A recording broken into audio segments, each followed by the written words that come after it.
Bienvenido a Esto también es política, el podcast que habla tu mismo idioma, con Mario Girón y Miguel Rodríguez.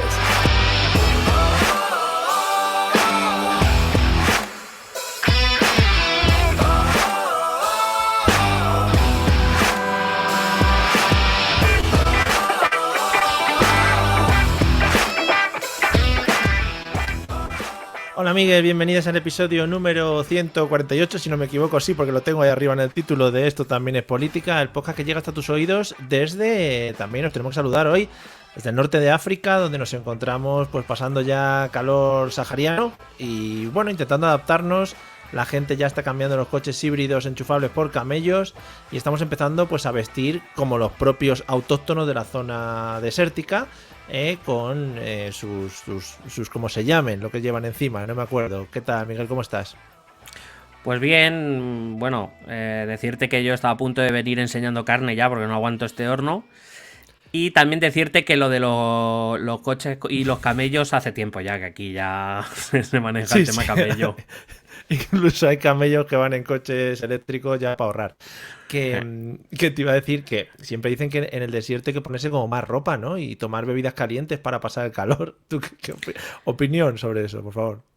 Bueno, me parece una memez. Pero, quiero decir, o sea, yo no me voy a adaptar a eso en la vida. Yo, o sea, no puedo, Claro, no puedo. El día ya que el cambio climático pues nos alcance, pues utilizaré la ley de eutanasia, que para eso se creó. Efectivamente, además lo puedes justificar. Claro, o sea, no me van a poder decir que no. O sea, no voy a querer vivir en esas condiciones. Es verdad, es verdad. Bueno, échate un trago. Échate un trago primero para justificar lo que es el fresco. Lo que es el refresco. Me ha dado sed de esta conversación. Bueno, nada, bienvenidos a todos como siempre. Muchas gracias a todos los que nos seguís apoyando como siempre a través del Patreon y diferentes medios, pues como Spotify, iVoox, iTunes, Spreaker y diferentes medios en los que aparecemos. También muchas gracias y un saludo a nuestros detractores. Cada vez se va formando más un grupito de gente en contra de mi saludo inicial, a favor del inclusismo de todas las personas y hablando con lenguaje inclusivo. No sé muy bien por qué, pero todas las semanas tenemos un mensajito de es que lo estás haciendo mal, no estás incluyendo a la gente y ya, igual es que no estáis captando tampoco la motivación del saludo. Menos mal que nos la suda. Tenemos la técnica de la finflación, lo que viene siendo. También está subiendo. Sí. Lo que viene siendo el sopladismo, ¿no? A lo mejor. Sí, sopladismo ilustrado, finflación. Bueno, pues son palabras que nos han acompañado a lo largo de nuestras vidas. ¿Y por qué vamos a dejar ahora de traerlas a la práctica en nuestro podcast? O sea, hay que decir que es nuestro. Esto no es pago un Patreon y ya. No. Tú pagas un Patreon como si fuera una limosna. Si acaso es como si nos tirase dinero y nosotros bailamos, pero claro, es nuestro. Igual somos como los que hacen de estatuas, ¿no? En los centros de las ciudades, que a lo mejor le echas una moneda y nos da por movernos para hacerte una gracia, pero ya. Ahí está. Incluso seríamos unas estatuas muy malas, porque yo paraba ahí quieto más de 10 minutos. Y con este calor se me derriten las pinturas de la cara o algo. Hay estatuas que ahora mismo están en paro. Las estatuas están en paro. Ahora mismo están pidiendo a los sindicatos de estatuas, por favor, medidas dignas para la estatuismo. Hombre, creo que hay estatuas de verdad que también se han bajado ya de los pedestales. Claro, está Felipe II y todos estos ahí en plano. Y un poquito ya de corta aquí el asunto. Se van a Palacio Real a pasar lo peor del día.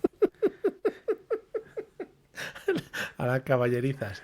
Después de esta intro maravillosa como siempre, que es lo mejor del podcast, incluso ya te digo que podríamos cerrar aquí y ir a beber más agua. Vamos con el tema de hoy, en el que continuaremos, aparte de hidratándonos, hablando de Ucrania y sus amigos. Sí, hablando de Ucrania y bueno, ya en los episodios anteriores hemos visto un poco la historia y las relaciones de Ucrania con Rusia, principalmente. En el último veíamos un poco qué situación queda después de la caída de la Unión Soviética y el inicio del camino como república independiente por parte de Ucrania. Un inicio complicado, complejo, pero también que contaba un poco con la debilidad rusa, ¿no? También Rusia estaba pagando la caída de la Unión Soviética como país más importante, la pérdida de influencia en esa zona. especialmente en aquellas repúblicas europeas o situadas en suelo europeo que se van a agregar rápidamente a la Unión Europea, como Estonia, Letonia, Lituania, pero que bueno, Ucrania decidió que su camino no podía andar demasiado lejos de Rusia, aunque sí esperaban un acercamiento a Occidente para gozar de un poco de la prosperidad que Occidente prometía si se acercaba a la Unión Europea. Ese constructor de ese sistema, el primer presidente de la República Independiente de Ucrania, Kravchuk, va a llegar a las elecciones de 1994 con una constitución aprobada y bueno, habiendo más o menos marcado el camino, habiendo dejado un diseño institucional que todavía tenía que terminar de desarrollarse, pero que bueno, más o menos marcaba la línea que Ucrania parecía querer seguir. Así llegamos a las elecciones... Dime. Te voy a hacer una pequeñita pregunta. Entiendo que hablamos de elecciones, hablamos de democracia, pero ¿qué ambiente democrático se respiraba en ese momento? Porque entiendo que también para hacer una regeneración de las instituciones y todo esto se tiene que contar un poco con el pueblo, pero no sé hasta qué punto ya se habían integrado las personas en estas lides, ¿no? Bueno, por decirlo de algún modo, el funcionamiento democrático se veía todavía como algo externo. Ten en cuenta que todavía venimos de la Unión Soviética y que el concepto de democracia para el sistema soviético era un poco peculiar, vamos a llamarlo así. Sobre todo después de la herencia que dejaron los demócratas, de los que ya no quedan, como nuestro amigo Joseph Stalin. Buenísimo, sí, a tope. Lo que pasa es que sí que es verdad que en cierta manera había una parte de la población, sobre todo esas últimas generaciones que ya habían, como la Unión Soviética se estaba un poco desmoronando, y sobre todo las generaciones nuevas, que sí que van a ver en la democracia una esperanza. No tanto, fíjatelo, o por lo menos la sensación que yo he sacado de todo lo que he podido leer y ver al respecto, no tanto por creer que la democracia era un bien supremo y moral, y porque iban a ser consultados para las grandes decisiones del país, sino porque la democracia, el sistema democrático, era lo que conllevaba la mejora económica del país. Es decir, lo que la Unión Europea ofrecía era un progreso y una prosperidad económica como ellos no habían conocido en su vida, pero todas ellas venían acompañadas de sistemas democráticos. Estaban viendo cómo países del este europeo que se estaban acercando ya a las posiciones europeas, como te digo, estas exrepúblicas como Estonia, Letonia, Lituania, o países como Polonia o Rumanía se estaban ya acercando a la Unión Europea y para eso estaban adoptando también sistemas más democráticos. Así que en cierta manera, sobre todo en el oeste del país, que es quien más está en contacto con esta realidad, entienden que la democracia es el camino natural a seguir, pero no tanto, ya te digo, por convicciones tanto morales como posiblemente prácticas. Ya, entiendo que también a la población no le entraría muchas ganas de meterse ahora en rollos democráticos y más les interesa, pues eso, la supervivencia en general, y que bueno, que es un poco seguir los pasos, ¿no? Que lo que comentabas, que han seguido otros países y que es un poco, pues, hacer check, ¿no? En todas las cosas que les llevan un poco a la prosperidad. Claro, además, viniendo de donde vienen es un proceso, o sea, tienen que pasar años y sobre todo tienen que empezar a participar de esa nueva democracia las generaciones nuevas. Ten en cuenta que las primeras elecciones parlamentarias que se producen, el partido mayoritarísimamente votado fue el Partido Comunista de Ucrania. Quiero decir, venían de donde venían y eso no es tan fácil cambiar. Son las generaciones nuevas las que tienen que ir construyendo y por tanto aportando esa pluralidad que en ese momento en Ucrania todavía no existía. Como va a pasar en este país, las generaciones nuevas son las que van a, hacer sus cosas. Ahora ya verás. Bueno, en realidad la transición española viene a ser un poco eso, ¿no? Las primeras votaciones, ¿quién las gana? Las gana el franquismo moderado o el conservadurismo, la democracia cristiana proveniente del franquismo, reformista, no gana Falange, pero gana Suárez y todo ese complejo de esa enorme coalición de pequeños partidos e individuos que vienen del sistema franquista, pero que venían ya queriendo reformarlo desde hace tiempo, y son quienes ganan las elecciones hasta que ya en 1982 gana el Partido Socialista por primera vez ese movimiento de reacción, que es exactamente, es parecido a lo que va a pasar en Ucrania, como vamos a ver.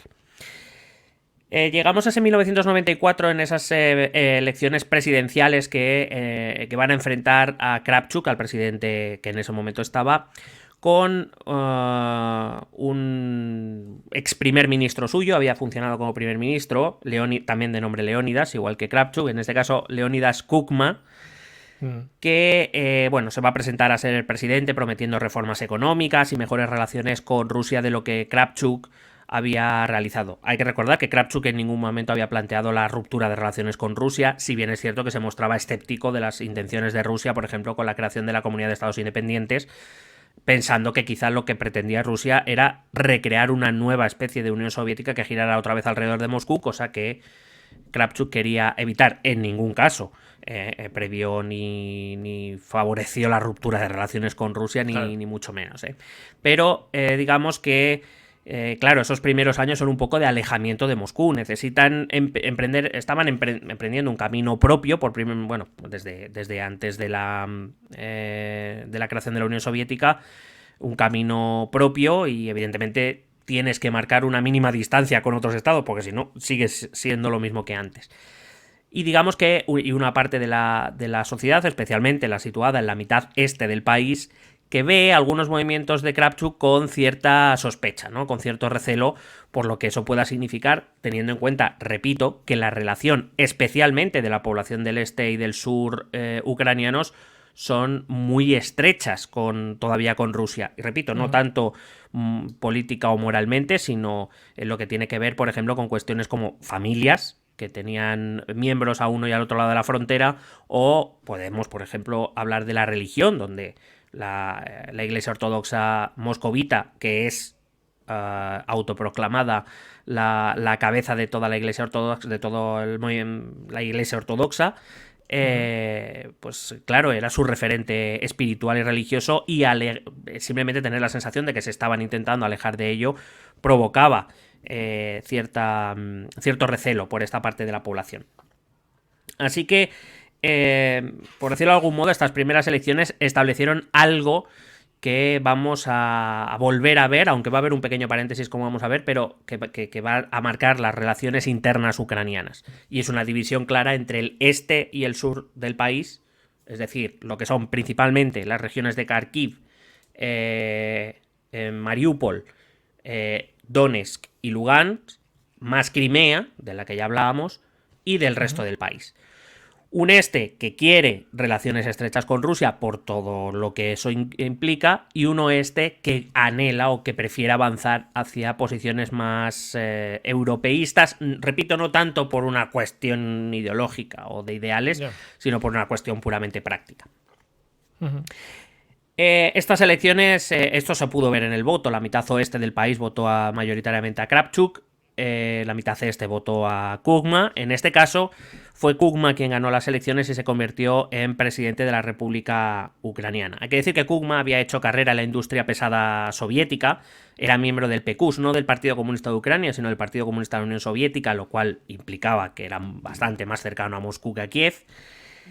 Y es verdad que no va a empezar su carrera política hasta 1990, cuando es elegido miembro del Parlamento. Después, como digo, te he dicho antes, Kravchuk le nombrará primer ministro y será presidente ucraniano desde 1994 hasta 2004. Estará una década presidente del gobierno, es el segundo presidente, pero quizá el más importante. Kravchuk había iniciado un camino, pero ahora había que asentar todos esos cambios, y al frente se ponía, repito, un rusófilo, o alguien que estaba más dispuesto a no alejarse tanto de Moscú de lo que Kravchuk había planteado al principio.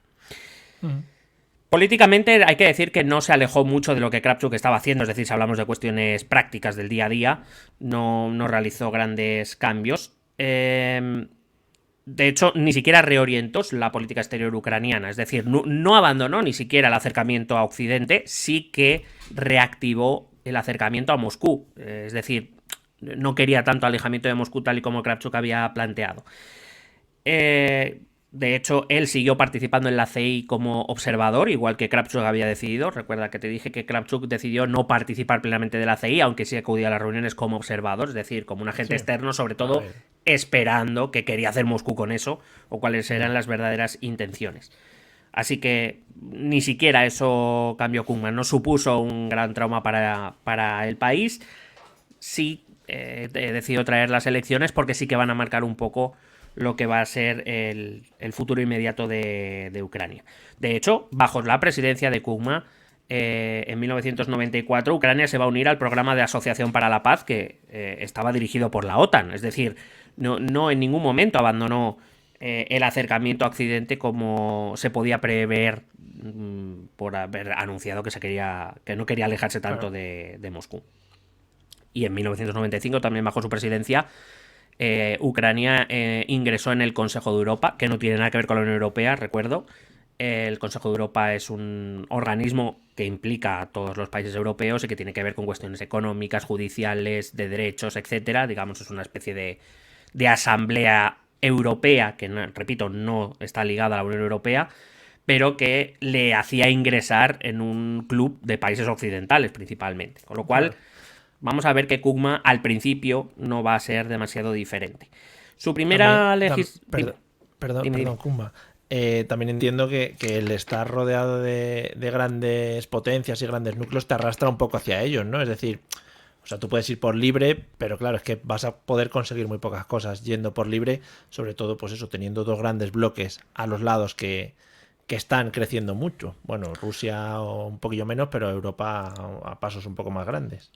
Bueno, inevitablemente ser un país pequeño en el centro de un tablero geoestratégico como es Europa y lo que se llama Eurasia, esa unión de ambos continentes, al final tienes que tomar una decisión, o te metes en el bloque occidental de lleno, lo cual implica romper lazos con Rusia, o te mantienes dentro del bloque ruso, lo que implica cortar relaciones con la Europa occidental, como hace por ejemplo Bielorrusia, sí, o intentar mantener un equilibrio entre los dos, intentando sacar el beneficio que ambas te pueden aportar, ¿no? Que es el camino que va a tomar Ucrania. Bielorrusia optó claramente por el segundo camino, por permanecer cerquita de Moscú. Ucrania intentó optar por ese equilibrio. Y de esa lucha entre quienes querían acercar a Ucrania o querían, digamos, abandonar el bloque soviético, el bloque ruso o el bloque europeo, es de donde van a hacer el conflicto realmente. Bueno, Kugma enfrentó un gran desafío, como te digo, al lidiar con... Además tuvo una fuerte oposición parlamentaria. Te recuerdo que fue el Partido Comunista de Ucrania quien obtuvo la primera gran mayoría. Y claro, Kugma pretendía implantar ya las primeras medidas económicas de corte más liberalizador, es decir, acabar con los subsidios, acabar con el control de los precios, aunque fuera de manera gradual, abrirse un poco a la economía de mercado, que era lo que inevitablemente estaba abocado una vez la Unión Soviética había desaparecido. Pero claro, eso chocaba frontalmente con la mayoría parlamentaria, con lo cual no lo tuvo muy fácil. Y sobre todo, la gran medida o la medida que más oposición tuvo fue los primeros intentos de privatización de la industria y de la agricultura. ¿Por qué? Porque al frente de estas estaban los hombres más enriquecidos, primero con la Unión Soviética, y que pretendían seguir siéndolo con Ucrania, que son los famosos oligarcas. Cuando hablamos de los oligarcas en toda la zona postsoviética, no es algo exclusivo ni de Rusia ni de Ucrania, es decir, hay oligarcas en Bielorrusia y en otras ex repúblicas soviéticas, Kazajistán, etcétera. Se refieren a estos hombres que hicieron fortuna primero en los últimos años de la Unión Soviética, cuando Gorbachev abre la economía soviética, la llamada perestroika, y que luego, gracias a esa posición, van a tener mucha influencia, entre otras cosas porque va a ser su dinero el que pague muchas campañas electorales, muchos puestos a dedo, etcétera, y muchas decisiones políticas, claro. Yeah. Esto lo conocemos bien cuando, por ejemplo, podemos ir a la democracia estadounidense, donde, aunque está regulado, claro, cuando los lobbies pagan mucho dinero para que alguien sea elegido, es decir, financian campañas, lo que esperan es que cuando esa persona sea elegida se acuerde de ellos a la hora de legislar, ¿no? Pues sí, esto viene a ser un poco lo mismo. Qué bien. Es durante esta primera legislatura cuando se va a crear la moneda propia ucraniana, que hasta este momento no había, el llamado grivna o la llamada grivna, aunque se escribe muy raro, Grivinja o algo así. Bueno, oye, cuando se crea una moneda de estas, en relación a que se crea, pues tú la creas y dices, aquí está. ¿Y ahora qué? ¿Cuánto vale con respecto al dólar, respecto al euro? Bueno, es difícil de establecer, sobre todo en países empobrecidos, pero sobre todo ya a estas alturas, si me preguntaras 50 años antes, te diría que en base sobre todo a las reservas de oro o de riqueza que pueda tener un país, o etcétera. Sí, pero ya a estas alturas... A los Bitcoin, ¿no? Más, un poco más de... Sí, pues van cojonudo. En este caso tiene más que ver con la referencia monetaria que quieras tomar. Es decir, al final la economía ucraniana tiene que ver con quién está más conectada y establecer una relación con la moneda más fuerte que tenga dentro de lo que son sus relaciones. Sí. A eso hay que tener mucho cuidado. Argentina, por ejemplo, decidió que el peso argentino iba a ser igual al dólar y Argentina ha tenido una de las crisis económicas más grandes de la historia porque la economía argentina no era capaz de soportar una moneda tan fuerte, más que nada porque implicaba que todas las exportaciones, que es de lo que vivía Argentina, se vuelven mucho más caras, claro. Si yo te tengo que pagar a ti en tu moneda y tu moneda es tan fuerte como el dólar, pudiendo comprar en bolívares a Colombia, que es una moneda mucho más barata, pues está claro a quién le voy a comprar. Por eso la economía argentina entra en shock. Entonces, claro, Ucrania tiene que ver qué referencia va a querer tomar. Desde luego no puede ser a tipo fijo, tiene que ser a tipo variable y tomar, sobre todo, a ver quién le compra. ¿Qué haces? Perdón, para los que estén viendo en YouTube, han visto unos aspavientos por mi parte. Esto es muy gracioso. Que ha entrado una avispa. Ah, bueno, hombre. Ya podemos seguir. Vale. Hostia, Ya bueno. la hemos derrotado. Sí, es que por mi ventana, y esto es muy común cuando doy clase y eso, entran muchos animales. O sea, palomas se sitúan bastante, a veces viene el gato y ahora pues por lo visto están entrando insectos voladores que pican. Muy bien. Bueno, podemos continuar. habiendo salvado esta dificultad, proseguimos. Sí. Bueno, te decía que uno tiene que saber con qué economías está relacionada la suya propia, Claro. quién le compra, a quién compra y ver si la economía puede resistir ese valor. Para que te hagas una idea, la grivna a día de hoy, si no recuerdo mal, estaba en torno a que una grivna eran 3 céntimos de euro, más o menos. Claro. Para que te hagas. Tope.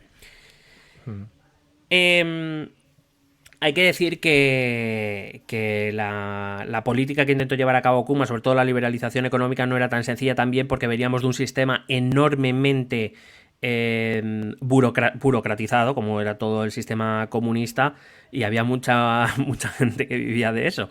Entonces, eliminar toda esa burocratización... Bueno, fíjate, en España llevamos eliminando burocratización desde hace 70 años y aquí seguimos, ¿no? A lo mejor. Hombre, a tope de opositores y movidas, claro. Más papeles.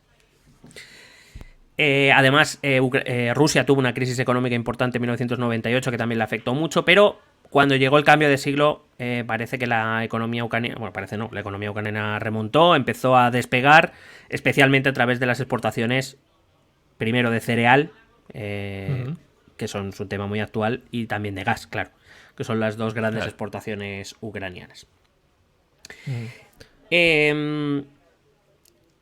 En 1998, durante este primer gobierno Kukma, se volvieron a celebrar elecciones parlamentarias que volvió a ganar el Partido Comunista Ucraniano. Sin embargo, en el año 1999, cuando llegan las nuevas presidenciales, el presidente Kukma se va a enfrentar... Bueno, el sistema ucraniano de elección presidencial es como el francés, que hemos explicado varias veces. Un sistema doble vuelta. En la primera vuelta se presenta todo el que reúna determinados requisitos. Si alguien obtiene más del 50% de los votos, automáticamente se convierte en presidente de Ucrania. Si no, los dos más votados pasan a una segunda vuelta entre los que tendrán que elegir los ciudadanos y quien gane, ganó.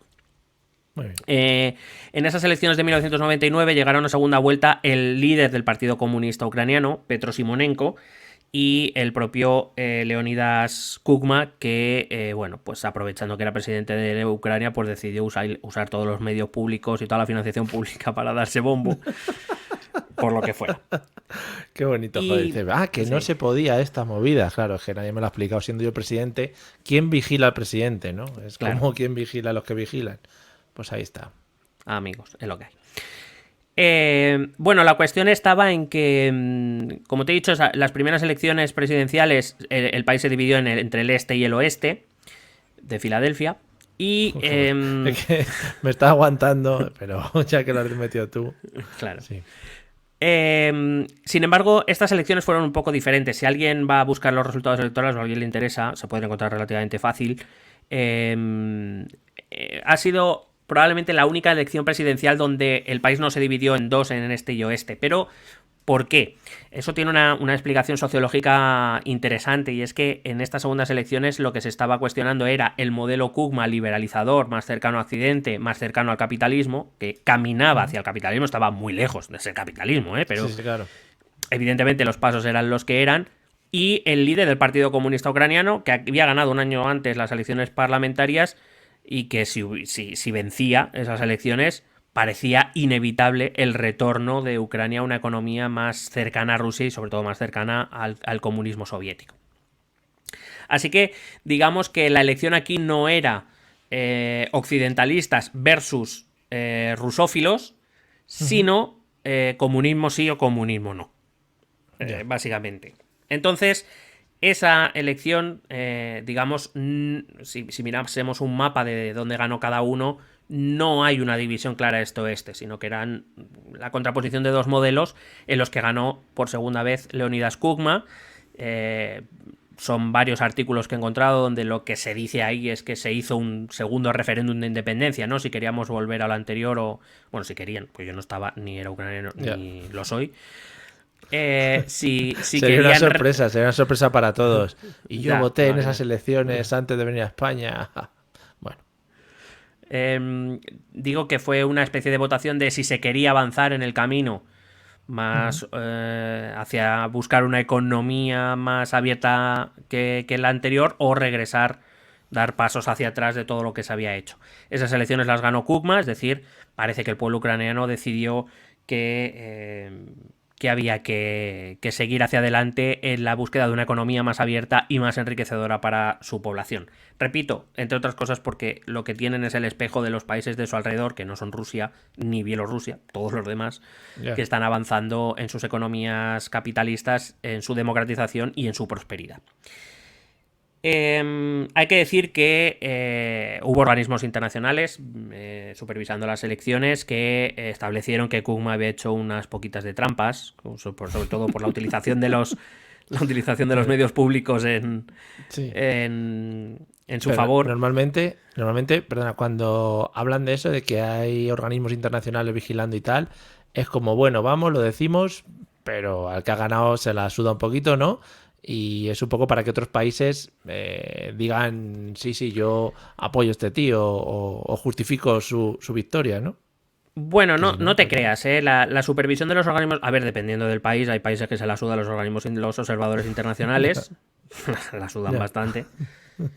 Pero ten en cuenta que tener observadores internacionales de organizaciones como la OSCE o como el Consejo de Europa...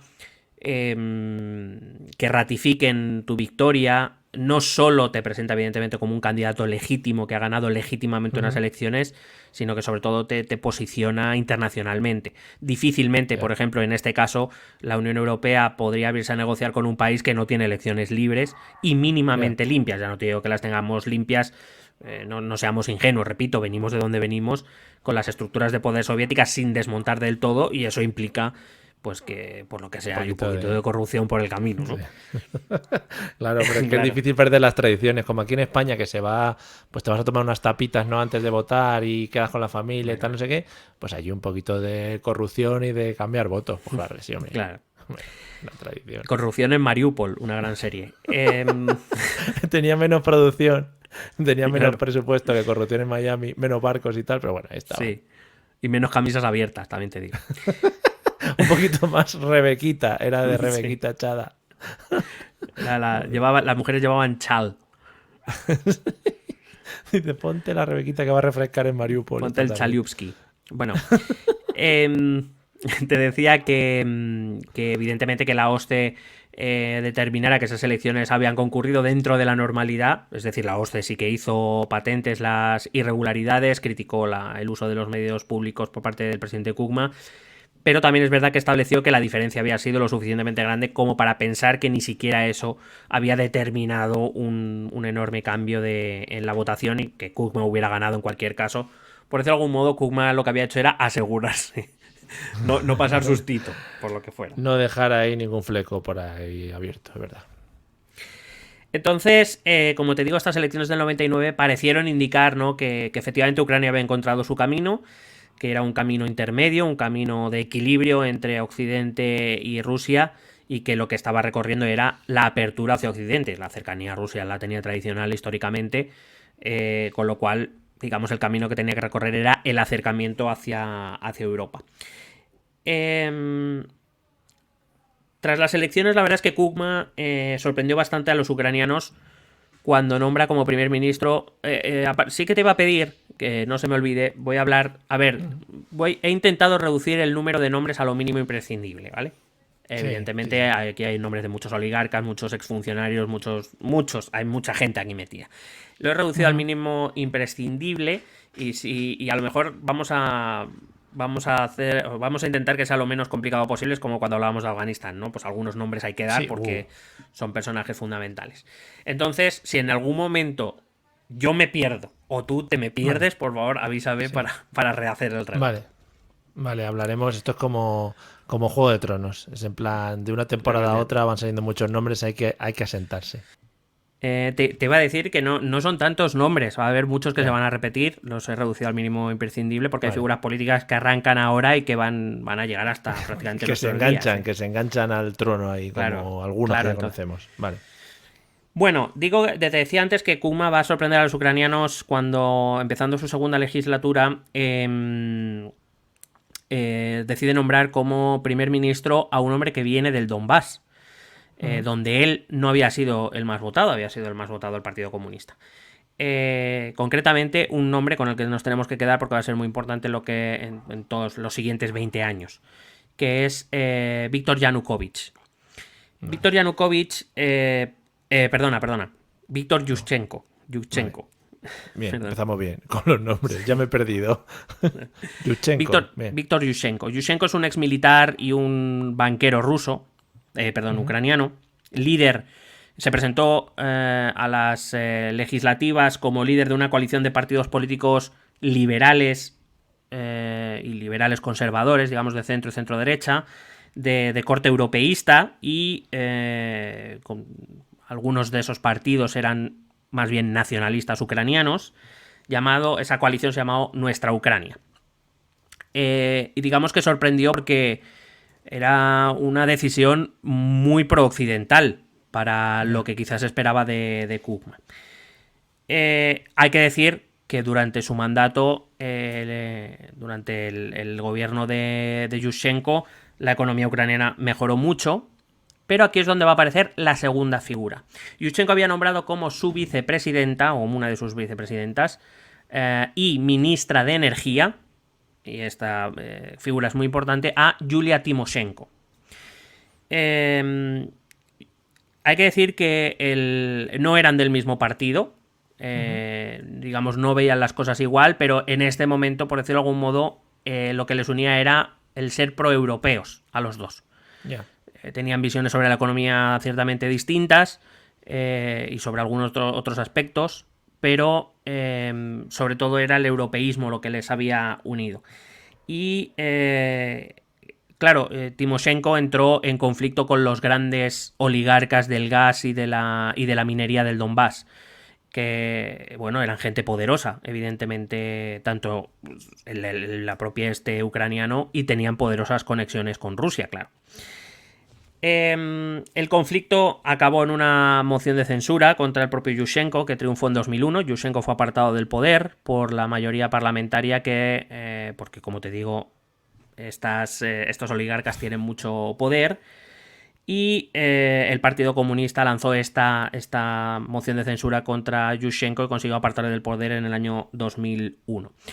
A Yushchenko, en Ucrania es el presidente de la República quien nombra al primer ministro, que tiene que ser respaldado por el Parlamento, pero quien presenta al candidato es el presidente.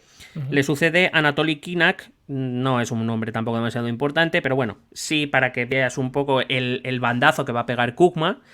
Kinakh era del ala industrial y profesional del Partido de las Regiones, que era el partido dominante en el Donbass. Es un partido rusófilo, rusófono, principalmente es el gran partido que defiende no solo el acercamiento a Rusia, sino, por decirlo de algún modo, es el partido de las minorías rusas del este del país.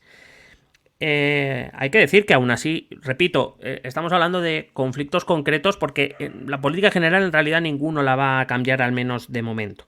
Kinak estuvo muy interesado en la buena marcha de la economía, hizo muy pocos retoques económicos respecto a la política que había seguido Yushchenko.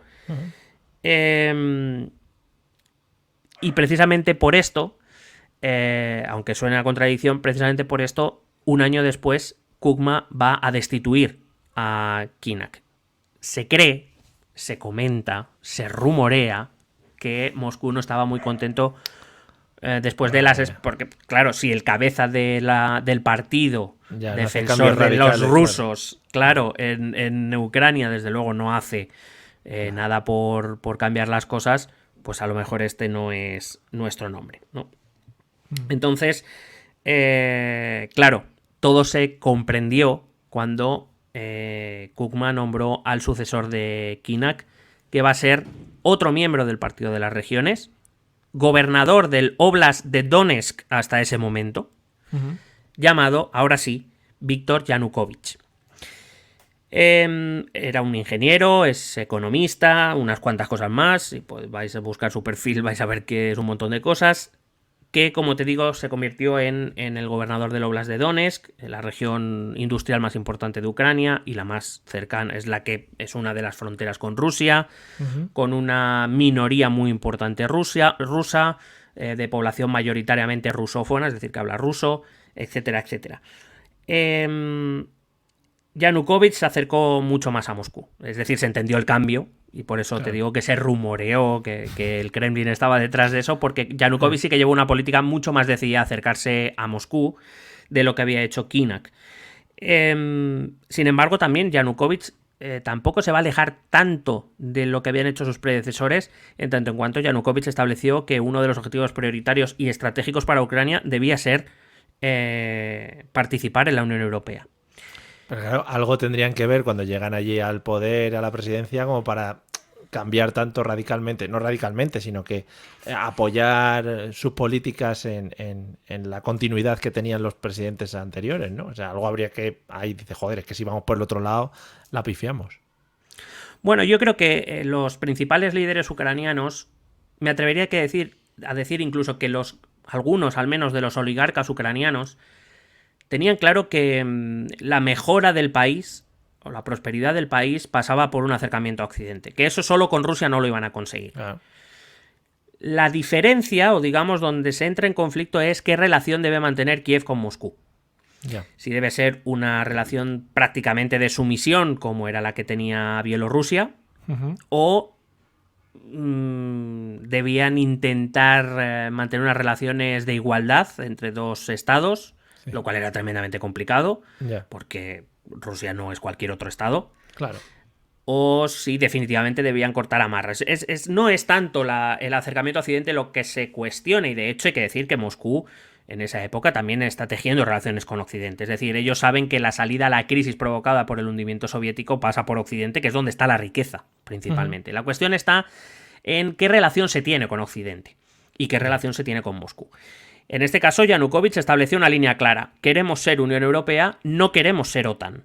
Es un debate que, aunque ahora parece que es de los últimos tiempos, desde la invasión se ha reabierto ese debate, es un debate que en Ucrania se lleva teniendo prácticamente desde la independencia. ¿Qué grado de acercamiento o de alejamiento tenemos que tener, por un lado con Occidente y con otro con Moscú? Y los diferentes presidentes y primeros ministros no han dudado que la necesidad de abrirse a Occidente era algo necesario. Lo que se han dudado es hasta qué grado. Esa ha sido la gran duda. Y evidentemente mucho tiene que ver en esto la decisión de Rusia del pasado febrero de invadir Ucrania, cuando considera, y de la invasión que se inicia en 2014, que considera que Ucrania se está acercando demasiado a Occidente, que se está alejando demasiado de Moscú.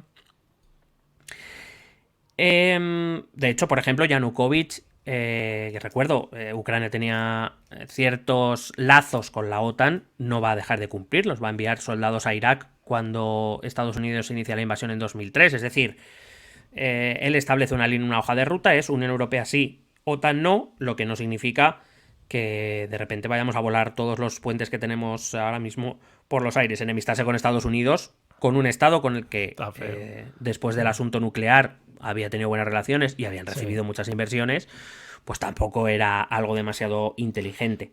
Pero que entiendo que las alianzas que se provocan, este tipo de acercamientos, también tendrán tema contractual, ¿no? Es decir, tú haces esto y no lo puedes romper en unos años o tienes que seguir haciendo o tal, no es en plan... Bueno, eso es... Hombre, los contratos comerciales son contratos legalmente vinculantes, evidentemente, pero hay otro tipo de decisiones que, digamos, quedan más en la confianza o en la... Sí, un poco en el estado de confianza que tengan los dos estados, ¿no? Porque no se pueden firmar, se pueden firmar alianzas, pero una alianza ya te obliga también, es, por decirlo de algún modo, es un contrato legal. Ya. Pero hay otro tipo de relaciones, no plasmadas ni en un contrato, ni en un tratado, ni demás, que se pueden establecer o no, y que se basan más en la confianza y en la reciprocidad de los dos estados que en otra cosa. Yeah. Además hay que decir que Rusia en estos momentos no es que el deseo ucraniano de entrar a la Unión Europea le hiciera enormemente feliz, pero bueno, digamos que no era lo que más le preocupaba más la cuestión de la OTAN, evidentemente, y aún así hay que decir que tampoco se molestó mucho porque Yanukovych mandara soldados a Irak, porque en esos momentos, esto lo hablamos cuando hablábamos de Afganistán, Estados Unidos inicia la llamada, lo que Bush llamó la guerra contra el terror, contra el terrorismo yihadista, que también es algo que a Rusia no le venía mal. Es decir, Rusia no vio mal que Estados Unidos invadiera Irak o que invadiera Afganistán, porque eso implicaba que eran ellos los que estaban luchando contra los terroristas islámicos, protestaban públicamente por determinados movimientos, pero les dejaban hacer, porque era una lucha que también interesaba a Rusia. Así, bueno, pues sucedió el segundo mandato de Kukma, y cuando se acercaban las elecciones de 2004, las nuevas elecciones presidenciales, en Ucrania las elecciones presidenciales son cada 5 años, los mandatos presidenciales son de 5 años, Kukma solicitó un permiso especial al Tribunal Constitucional ucraniano para poder presentarse por una tercera vez, porque la Constitución ucraniana prohibía que un presidente lo fuera más de 2 veces. Sí. Incomprensiblemente consiguió ese permiso. ¡Uy, qué sorpresa! Sin embargo, Kukma al final no va a acabar presentándose a esas elecciones. ¿Por qué? Porque, oh sorpresa, a Kukma le empiezan a salir como hongos los escándalos.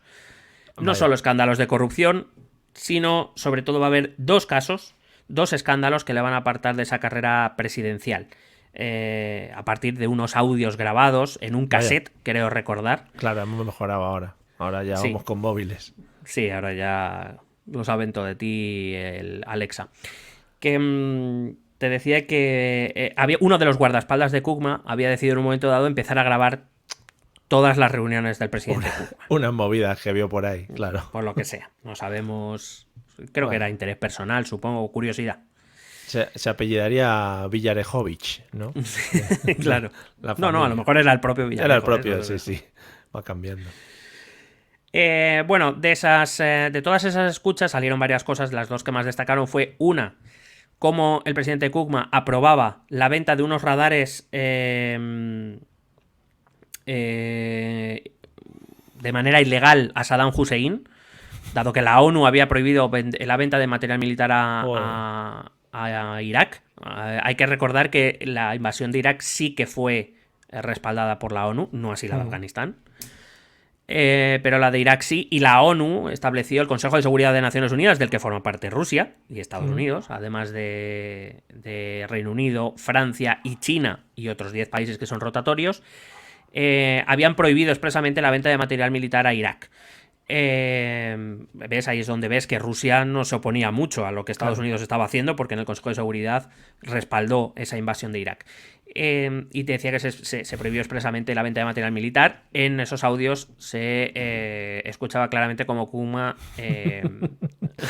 respaldaba o aprobaba, ordenaba la venta de unos radares a Saddam Hussein. Haciendo cálculos, ¿no? Bueno, a ver, ¿cuántos te llevas entonces al final, Saddam? ¿Te llevas 7? Pues 7 por 3, bueno, venga, te hago el descuentito de amigo y vamos.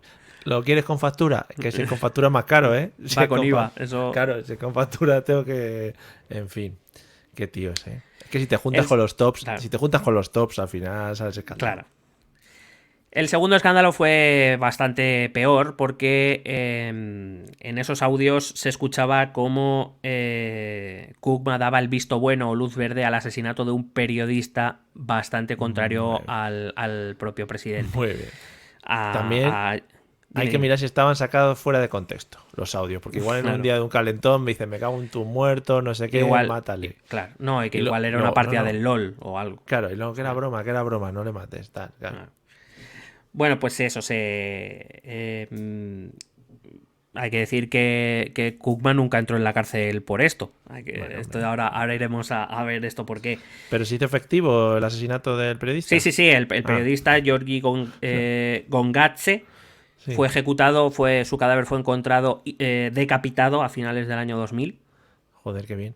Y se hizo el sorprendido, ¿no? Ay, lo siento, vaya, qué surprise. Sí, de hecho, aprovecho si digo, tuvo que ver, evidentemente no era exactamente lo mismo, pero tuvo mucho que ver con la actuación que yo creo que siguen todos, pero me recordaba un poco a lo que hablaba con nuestros amigos de La Variable ahora, sobre el caso, el Watergate que Nixon negó todo, incluso aunque las cintas dijeran determinadas cosas, él decía que estaba todo fuera de contexto y que estaba manipulado y demás, pues un poco fue la estrategia que Kukma siguió. El ejecutor, digamos, de la orden fue condenado, pero Kukma jamás entró en la cárcel, consiguió librarse de la cárcel, aunque, digamos, la ligazón racional o lógica parece ser que en eso tuvo que ver la renuncia a presentarse a ese tercer mandato, a pesar de que el Tribunal Constitucional ucraniano se lo permitía. Así que, bueno, que es lógico pensar, ¿no?, que el Kremlin no le quería de aliado, en tanto en cuanto pues era una persona que durante esos últimos 2 años de presidencia va a bajar mucho su nivel de popularidad. Acaba de matar a un periodista, ha contradicho al Consejo de Seguridad, donde está el propio Moscú. Sí. Bueno, digamos que bueno, te libramos de la cárcel, pero voluntariamente vas a renunciar al mando. Claro. Así que, por decirlo de algún modo, el Kremlin tiene que buscar un nuevo candidato al que respaldar. Porque esta es una de las constantes, especialmente desde la llegada de Putin al poder, que el Kremlin va a jugar una partida dentro de las elecciones ucranianas, a pesar de todo esto de no interferir en los asuntos internos de otros países y eso, pero bueno, sabemos que eso a Putin le ha sudado los cojones. Pero que pasaban por allí, un camión se abría, que haya dinero justo en la puerta de uno de los elegidos y, bueno, pues por lo que sea se lo quedaba. Y con un papel y con una cabeza de caballo también. Las técnicas. Bueno, pues el elegido por el Kremlin para ser el candidato respaldado por su administración, por Vladimir Putin, que le vuelvo a llamar Vladimir, y ya sabemos que no es ni Vladimir ni Vladimir, es Vladimir. El candidato pues va a ser, oh sorpresa, Víktor Yanukovych, del que te he hablado hace un momento, que ejerció de último primer ministro de Kukma. Que lo hizo bien, el muchacho lo hizo bien y le mantuvieron ahí en el puesto muy bien. Así que llegamos a esas elecciones, a esa carrera presidencial de 2004, y aquí voy a hacer un poco como Ricky Martin, un pasito para adelante y un pasito para atrás. Hostia, veces, ¿vale? Qué buena referencia, Ricky. Otra vez sale en nuestro podcast. Fresquita. O no hemos hablado de Ricky Martin en el podcast, creo que hemos hablado off the record, ¿no? Ahora que recuerdo, no lo tengo muy claro. Yo juro, hombre, en algún momento seguro que hemos hablado de gran Ricky, aunque solo fuera del tema del paté o de la mermelada.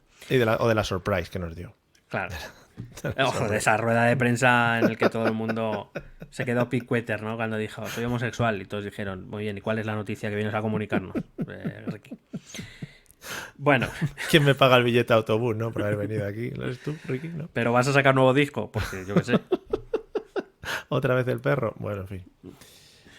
Bueno, voy a volver un poquito atrás. Voy a volver al año 2002, cuando Kukma nombra a Yanukovych primer ministro. Repito, Yanukovych, uno de los líderes del Partido de las Regiones, exgobernador del Oblast de Donetsk, de donde está el conflicto principalmente, de este partido defensor de los rusófonos y rusófilos. Cuando Kukma, fíjate el cambio que ha dado Kukma en su segunda legislatura.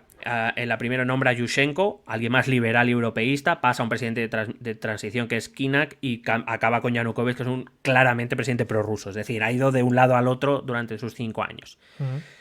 Cuando Yanukovych es nombrado, todos estos partidos europeístas, o estas, digamos, sobre todo los representantes políticos del oeste, van a formar una plataforma para, digamos, van a firmar un documento mediante el cual van a querer hacer como un bloque común en contra de, bueno, pues de Kukma, de Yanukovych y de todo lo que representa el Partido de las Regiones.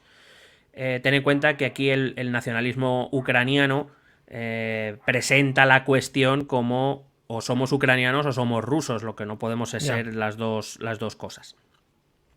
Así que se va a presentar una especie de comunicado, de declaración de varios líderes, entre los que destacan el propio Viktor Yushchenko, este que te he comentado antes, Yulia Timoshenko, de la que también te he hablado, Oleksandr Moros, que es el presidente del Partido Socialdemócrata de Ucrania, y el propio Petro Simonenko, que en esos momentos era el líder del Partido Comunista. Hasta los comunistas decidieron, aunque se van a salir rápidamente, creemos que porque alguien les debió susurrar te estás equivocando. A lo mejor, ¿no? Qué bien. Aparte que el Partido Comunista tradicionalmente tenía lazos fuertes con Rusia, entonces, por lo que sea, al principio declararon y luego a los pocos semanas dijeron, bueno, que no, que lo olvidamos. típico. ¿Has visto el crédito, no, del banco? Que no sube. Este mes no ha subido, ¿no? ¿Lo has visto? Pues ha pasado una movida. Mira a ver. Hay que decir que en esta especie de bloque formado para contrarrestar las políticas de Kukma y Yanukovych, lo que se plantea es presentar un único candidato, que es algo que se hace con relativa frecuencia, si te das cuenta, de todos los países del este. Cuando hemos hablado de todos los países del este europeo también, pues para contrarrestar a quien tiene la gran mayoría, pues lo que se hace es buscar un candidato único para no dividir el voto e intentar hacerle frente. Sí, como aquí. No, aquí no. Pero me refiero, se ha intentado en Hungría, se intentará en Polonia, parece ser con Donald Tusk, que se ha intentado en varias ocasiones. En el este de Europa es algo bastante más natural. Hay que decir que tanto los comunistas, que se van a retirar rápido, como los socialdemócratas, que no van a abandonar la declaración, pero no están de acuerdo con presentar un candidato único, ellos quieren presentar al suyo. Claro. Al final lo que tenemos es este bloque que sí que van a respaldar a un solo candidato, que va a ser este Viktor Yushchenko, del que te he hablado antes, este liberal que había llegado al gobierno en 1999 y que va a ser destituido por los problemas que le va a generar su ministra de Energía y vicepresidenta Yulia Timoshenko. Así que vamos a llegar a estas elecciones presidenciales de 2004 en un momento muy complicado. Hemos vuelto, a pesar del espejismo que parecieron ser las elecciones presidenciales del 99, volvemos al enfrentamiento entre este y oeste. Y de hecho, hay que decir que estas elecciones de 2004 van a ser especialmente delicadas. Hemos hablado, estuve escuchando nuestro capítulo, el capítulo que nos hizo famosos, que fue el primero que hablamos de Ucrania, sí. No sé si recuerdo el 44 o el 34. No. A saber, hace tantos años ya y podemos hablar en años, ¿eh? O sea, es una medida que podemos empezar a utilizar ya con total fluidez. Era cuando nuestros episodios duraban 1 hora, con lo cual, fíjate, no digo más. ¿Cuándo nos pusimos ese margen y dijimos, no, para no maltratar al oyente? Claro. Y luego, pues lo que la inflación, otra vez, claro. Sí, lo que viene siendo. Entonces, claro, ahí hablamos muy resumido de ello. No, o sea, voy a contar algo más, pero tampoco voy a extender. Pero sí que es un momento muy delicado. Es un momento muy delicado porque yo creo que no es exagerado decir que Ucrania estuvo al borde de una guerra civil en ese momento. Bueno, la primera... Bueno, hay que decir que fue una campaña. La campaña en sí, antes de las votaciones, ya fue una campaña dura. Por ejemplo, a Yushchenko no se le permitió ir a dar mítines a los Oblast del Este, al territorio Yanukovych. ¿Pero por parte del gobierno o en general por parte de los residentes? Un poco de todo, yo creo. Tenían ahí unos machine guns y dijeron, mira, que ahora tenemos unas movidas. Las elecciones eran a finales de octubre. En septiembre la salud de Yushchenko empezó a fallar, por lo que sea. Luego se descubrió que había sido envenenado con una dioxina. Es que te iba a preguntar antes eso.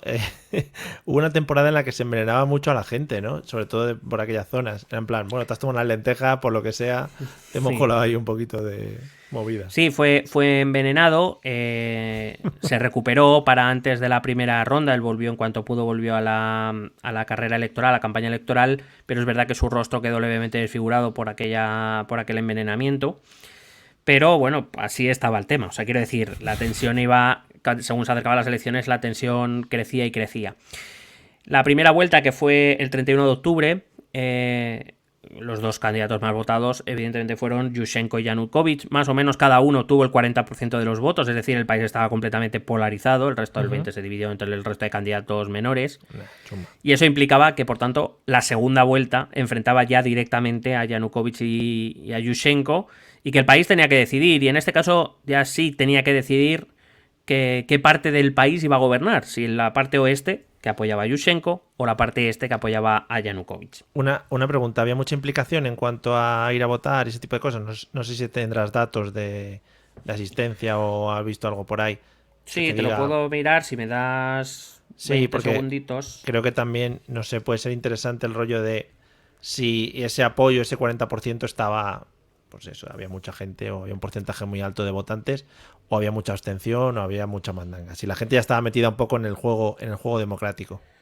Bueno, a lo mejor, y fíjate, tampoco era una cuestión de juego democrático, sino de tensión. Al final era que querías para el país, ¿no? Vamos a ver. Vamos a ver. Uy, Mira, se oye mucha gente. Están celebrando ya las elecciones democráticas ucranianas. Pues a ver, te digo, a ver, fue a votar... Búsqueda en tiempo real, amigos, esto el es... 52% del electorado. Claro. Ten en cuenta también que hay que Ucrania sigue siendo un país eminentemente rural, y que la votación no hay tampoco demasiada tradición demográfica, que igual alguno ni se enteró. En plan, no, pues yo que estoy aquí, hay movidas ucranianas. Claro. A ver, presidencia. Perdón, que te he mirado las que no eran. Bueno. Te he mirado las parlamentarias. Es que ese año también hubo presidencia. Amigos, todo esto que hemos dicho del 50% lo vais borrando. No, es para las parlamentarias que también se hicieron en 2014. Ukraine 2014, venga. Claro. A ver. Que con la globalización y el internet ahora mismo en un pispás solucionamos las dudas. ¿Qué tiene la duda de ese actor que estás viendo? ¿En qué serie le viste? Seguramente en la que se avecina, pero puedes buscar también a ver si la has visto en otras. O sea que, ¿sabes? Tiene claro. Muy bien, lo que quieras. Presidencial Election. Puedo contar el chiste del corcho también. Pues venga, cuéntalo, por favor. No. ¿Quieres que te lo busque yo? Mientras cuentas cosas. Venga. Venga, ¿qué? Que lo cuentes. Ah, que lo estaba buscando. No voy a contar el chiste del corcho porque podemos tener demandada de gente. 2014, ¿no? Aquí las tengo, a ver. Wikipedia. Hostia, la Wikipedia me pide que meta dinero. Popular Vote 54,70. No, esto es ¿cuánto votaron? 60%, 60%, en torno a 60%. Eso es. Bueno, no es poco, pero tampoco es una locura. Sí, que no se tiraron a las calles. Pero que repito, tiene mucho que ver con el hecho de que sigue siendo un país agrario sin tradición democrática. Recordad que es que en estos momentos Ucrania tiene de vida 13 años. O sea, la vida democrática de Ucrania es de 13 años y que hay mucha gente que ni sabe lo que es, ni le interesa tampoco. Los centros de votación, quiero decir, en los pueblos o en las localidades más rurales que estuvieran alejadas de ciudades o de localidades mínimamente de cierto tamaño, les sudaba los cojones. Nadie iba a por su voto ni nada. Igual las urnas no llegaban allí, claro. Bueno, en el primer recuento de esas elecciones de 2014, esas presidenciales, se declara a esa segunda ronda, a esa segunda vuelta, las encuestas de opinión marcan que Yushchenko va a ganar en principio por 7 puntos. Es decir, Yushchenko es el gran favorito, 7 puntos es un margen más que adecuado, incluso con el margen de error de las encuestas, que normalmente suele ser del entorno del 3%, pues le sigue dando una victoria a Yanukovych por el 4%, incluso con el mayor margen de error posible. La sorpresa salta cuando quien es declarado ganador es Viktor Yanukovych, el candidato prorruso, por decirlo de algún modo, que es declarado ganador. Evidentemente, Yushchenko y sus partidarios empiezan a reclamar o a acusar de fraude al comité electoral ucraniano. Porque no había sucedido nada así aparente que digas ha podido girar el voto de la población. No. Vale. No, y parecía complicado. Yanukovych incluso se reforzó con el tema del envenenamiento. Claro. Ser víctima de este tipo de hechos, claro, te da un... Sobre todo anima más a tu votante a acudir a la urna. Y empezaron una serie de protestas y manifestaciones en contra de los resultados, que van a desembocar en lo que llamamos o conocemos como la Revolución Naranja. De esto sí hablamos más en aquel capítulo, llamada así porque los manifestantes acudían con prendas de ese color, que era el color que había elegido la plataforma de Viktor Yushchenko para presentarse a las elecciones, y que van a ser 2 semanas continuadas de protestas en las principales ciudades, especialmente notorias fueron las de Kiev, evidentemente, para, digamos, decirle a las instituciones ucranianas que no aceptaban el resultado, que no se creían ese resultado y que lo que habían cometido era un fraude electoral, y que desde luego esa parte de la población, principalmente en el oeste del país, no iba a aceptar a Yanukovych como presidente. Para que te hagas una idea, en las mejores encuestas, Yushchenko llegaba con 11 puntos de ventaja. Te digo, la media eran 7, pero vamos, en las mejores llegaba con 11, y Yanukovych fue nombrado presidente ganador con un 3% de ventaja sobre... O sea, quiero decir, estamos hablando de que en algunas encuestas se habían equivocado por 14 puntos. Vaya vuelcos. Que es como, hombre, mucho te has equivocado. Ya. Respecto a la media siguen siendo 10 puntos, que es mucho. Repito, el margen de error normalmente de las encuestas está en el 3%. Puedes poner algo más si quieres, porque es verdad que el desarrollo estadístico y de encuestas en Ucrania todavía se estaba desarrollando. No era, tampoco no era el CIS, ¿no? Que da unos resultados nada, Mira, nada subjetivos. Están fenomenal los del CIS ahora también, sí. Así pues, se inicia esa guerra dialéctica entre los partidarios de Yanukovych, que alegaban que es que las encuestas habían llegado infladas porque las controlaban los medios de Kiev, que eran amigos de Yushchenko, y los partidarios de Yushchenko, que decían que básicamente lo que había pasado es que todo el voto en el este estaba controlado por los prorrusos, claro, y que básicamente lo que habían hecho era un pucherazo de 3 pares de narices. De hecho, hay testigos, tanto ucranianos, pero que pueden ser susceptibles de sospecha, como internacionales, que hombre, que por poder también, pero ya cuesta más creerlo, de que efectivamente se produjeron, vamos a decir suavemente, irregularidades en la votación, especialmente en el este ucraniano. Me flipa que en todo el mundo se intente instaurar la democracia y que en todo el mundo también se intente hacer el chanchullo sobre lo que es esto de la democracia y las votaciones. No sé si existirá, si tú ahora mismo podrías sacar un ejemplo de un país en el que dices, oye, la mayoría de sus elecciones han sido totalmente transparentes, el que pierde apoya al que gana para que el país siga creciendo, cosas de ese estilo, porque, por ejemplo, en todas las historias que hemos contado, por ejemplo, de España, poco se ha producido, y las que vemos a lo largo del mundo, poco se ha producido también. O sea, es que, no sé, me parece como muy destacable, ¿no? Que siempre pasa lo mismo. Bueno, en la Europa democrática, vamos a decir, en la Europa post Segunda Guerra Mundial, en líneas generales, estaba instaurado el chanchullismo, ¿no? Estaba un poquito el buscar. No, en la Europa occidental, en líneas generales, hombre, supongo que alguien habrá buscado el fraude, pero en líneas generales las elecciones en la Europa occidental están muy controladas. Repito, por observadores internacionales, por ONGs, por asociaciones independientes o por instituciones independientes. Por ejemplo, aquí en España, para que nos hagamos una idea, señoras y señores de Vox y de otras plataformas que no se creen las elecciones en España, Indra no hace el recuento, ¿vale? Indra se limita a comunicar los resultados que le llegan, a gestionar todos los resultados que le llegan. Pero hay que recordar que aparte de que el conteo se hace en las mesas electorales y que cualquier ciudadano tiene acceso, o sea, cualquiera puede entrar a un colegio electoral a las 8 de la noche cuando cierra el colegio y asistir al conteo, además de que están los representantes apoderados de los partidos políticos, los apoderados.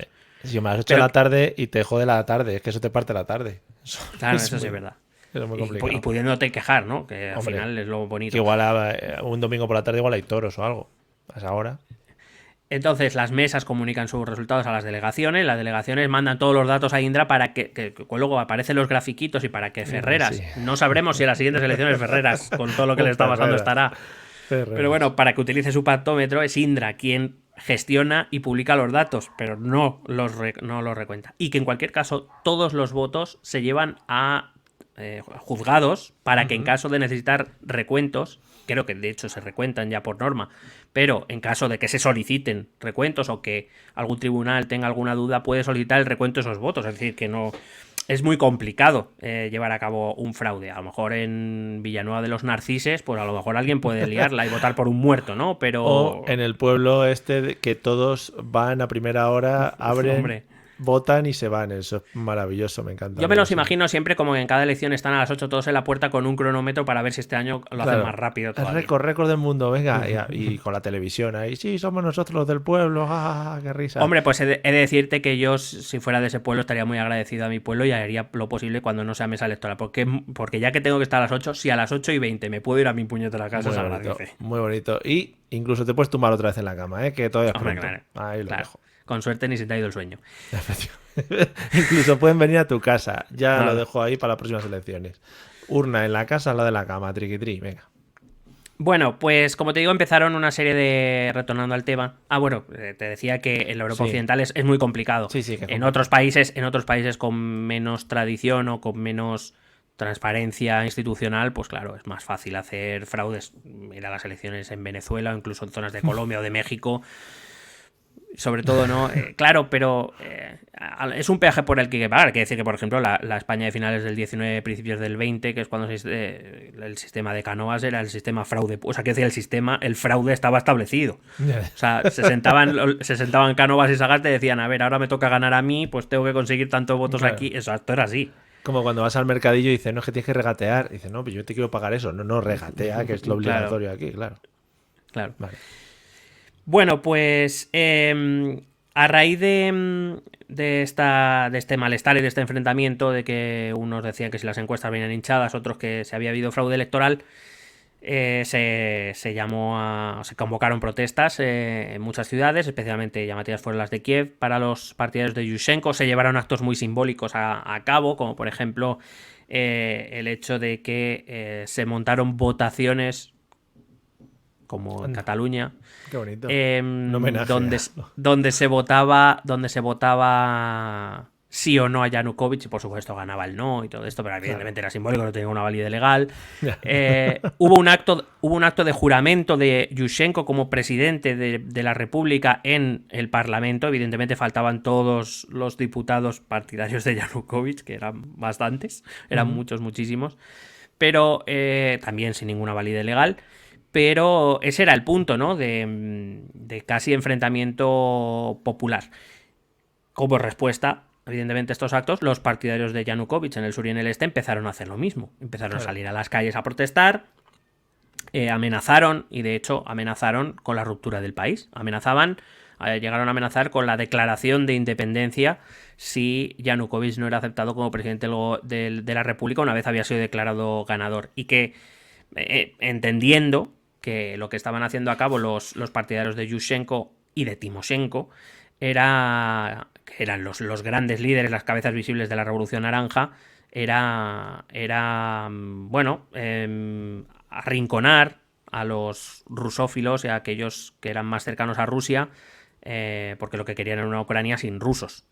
Y que si estaban dispuestos a hacer cualquier cosa para que su candidato se pusiera al frente de la República, ellos también estaban dispuestos a proclamarse independientes porque no querían vivir en esa Ucrania.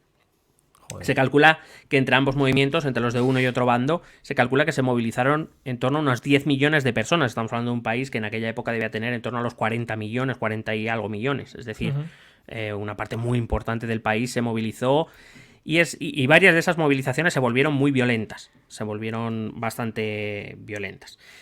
Para apaciguar los ánimos, el Tribunal Constitucional, un par de semanas después, decidió anular la segunda vuelta, debido a que estaba claro que no iba a haber ningún acuerdo ni ningún consenso, y obligó a la repetición de esa segunda vuelta.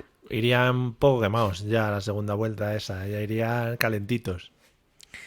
Bueno, hay que decir que fue Yanukovych el que más reparos puso. Evidentemente él había salido ganador, era el que más tenía que perder, y también dijo en una declaración grandilocuente, que no sé si estaba muy lejos de la realidad, también hay que decirlo, que lo aceptaba porque no quería, o que quería evitar un derramamiento de sangre, quería evitar el inicio de probablemente un conflicto civil. El 26 de diciembre se repitió la segunda vuelta de las elecciones. Esta vez la victoria fue clara para Víctor Yushchenko. No me pregunte por qué. Evidentemente a esto le siguieron acusaciones de fraude y protestas desde el lado de Yanukovych. Y todos cantando otra. Joder. Qué tiempos, qué recuerdos también aquí en España, cuando repetíamos tanto. Joder, qué bonito fue. Qué bonito. Pero en cualquier caso, a finales o en enero de 2005 ya, Viktor Yushchenko fue nombrado presidente de Ucrania y se inicia, parece ser, una nueva etapa en Ucrania. Pero, claro, hay que tener en cuenta que el país ha quedado tremendamente dividido. Hay la mitad del país no quiere a Yushchenko y no quiere sus políticas proeuropeas y prooccidentales. También eso implica una contrarreacción, que es que significa que, por un lado, los rusos van a querer y van a empezar a, por decirlo de algún modo, es como el niño que va a papá a Moscú a pedirles protección, porque entienden que Yushchenko lo único que puede hacer es, o su única intención es, acabar con los rusos dentro de Ucrania. Sí. Pero por otro lado, digo, hay una contrarreacción, y es que el nacionalismo ucraniano va a vivir un nuevo renacimiento, ¿no? Está claro que los rusos quieren controlar a Ucrania, y por supuesto en el oeste esto ni se plantea. Ucrania es un país independiente, debe serlo, y para poder serlo tiene que deshacerse de los elementos que no son propiamente ucranianos. Así que aunque este conflicto en concreto, el de 2004, finaliza con el nombramiento de Yushchenko como presidente, lo que hace es iniciar un largo proceso de lucha entre los rusófilos y los rusófobos, por decirlo de algún modo. Me flipa lo arraigado que está esa dualidad, ¿no? Y lo mucho que se mantiene, porque sí que es verdad que en países, pues yo me vengo a lo mío, como España sí que tenemos un poquito, pues oye, algunos que les sigue gustando por ahí el franquismo y tal, pero no, entiendo porque también han pasado muchos más años, pero no está tan arraigado como para dividir al país ahora mismo. Pero no tiene que ver tanto con lo político, es decir, cuando tú me hablas de los que añoran el franquismo, sí, estamos hablando de un sistema político, un sistema, sí, social, económico y demás, pero estamos hablando de un sistema de valores, podemos decirlo. En este caso, de lo que estamos hablando, ellos no añoraban, o digamos, el este ucraniano no añoraba el comunismo soviético, no añoraba la Unión Soviética. O por lo menos no de forma decidida. Estaba claro, quiero decir, prácticamente se había llegado al consenso tácito, como te he dicho antes, de que el acercamiento a Occidente era necesario, la apertura económica era necesaria. Pero era más una cuestión cultural. Yeah.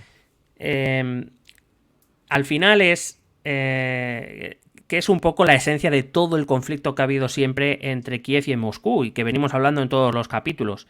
Para Rusia, y por tanto eso significa que para buena parte de la población del Donbass y de Crimea y del este ucraniano, los rusos y los ucranianos son lo mismo. Yeah. Y no debe haber una diferenciación cultural. No se cierran a la diferenciación política, es decir,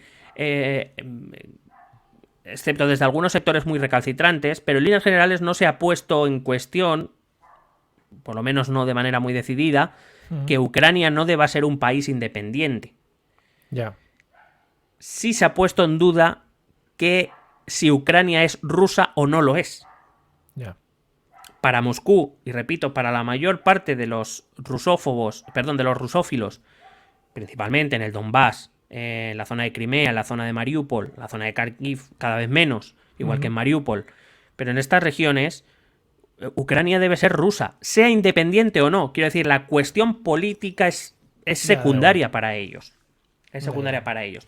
Cuando se inician los movimientos independentistas de Luhansk y de Donetsk, no es tanto por una cuestión política como por el hecho de no queremos ser ucranianos, sabemos que como repúblicas independientes, que teóricamente, que no, pero teóricamente son lo que son ahora, no tienen ningún futuro. Es decir, si Ucrania, que es un país grande, tiene poco poder entre Rusia y Europa, esas dos pequeñas repúblicas poco van a ser. Por eso ese independentismo acaba con la reunificación con Rusia. Que además ellos hablan de reunificación porque para ellos son rusos. Yeah. Tengan un pasaporte ucraniano o no lo tengan, ellos son rusos. Y a su modo de ver, lo que intentan sobre todo la población del oeste, pero especialmente encarnado en figuras como Yushchenko o como Yulia Timoshenko, quieren eliminar lo ruso de Ucrania. Yeah. Cuando, repito, para ellos, Ucrania y los rusos es lo mismo.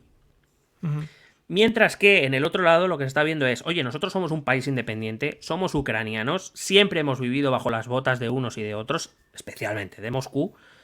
Nuestra vida como Estado independiente significa que no somos rusos, somos ucranianos. Pero mientras tengamos población rusa aquí, dando por culo, para que nos entendamos, esa es un poco su visión, no son mis palabras, es un poco la explicación.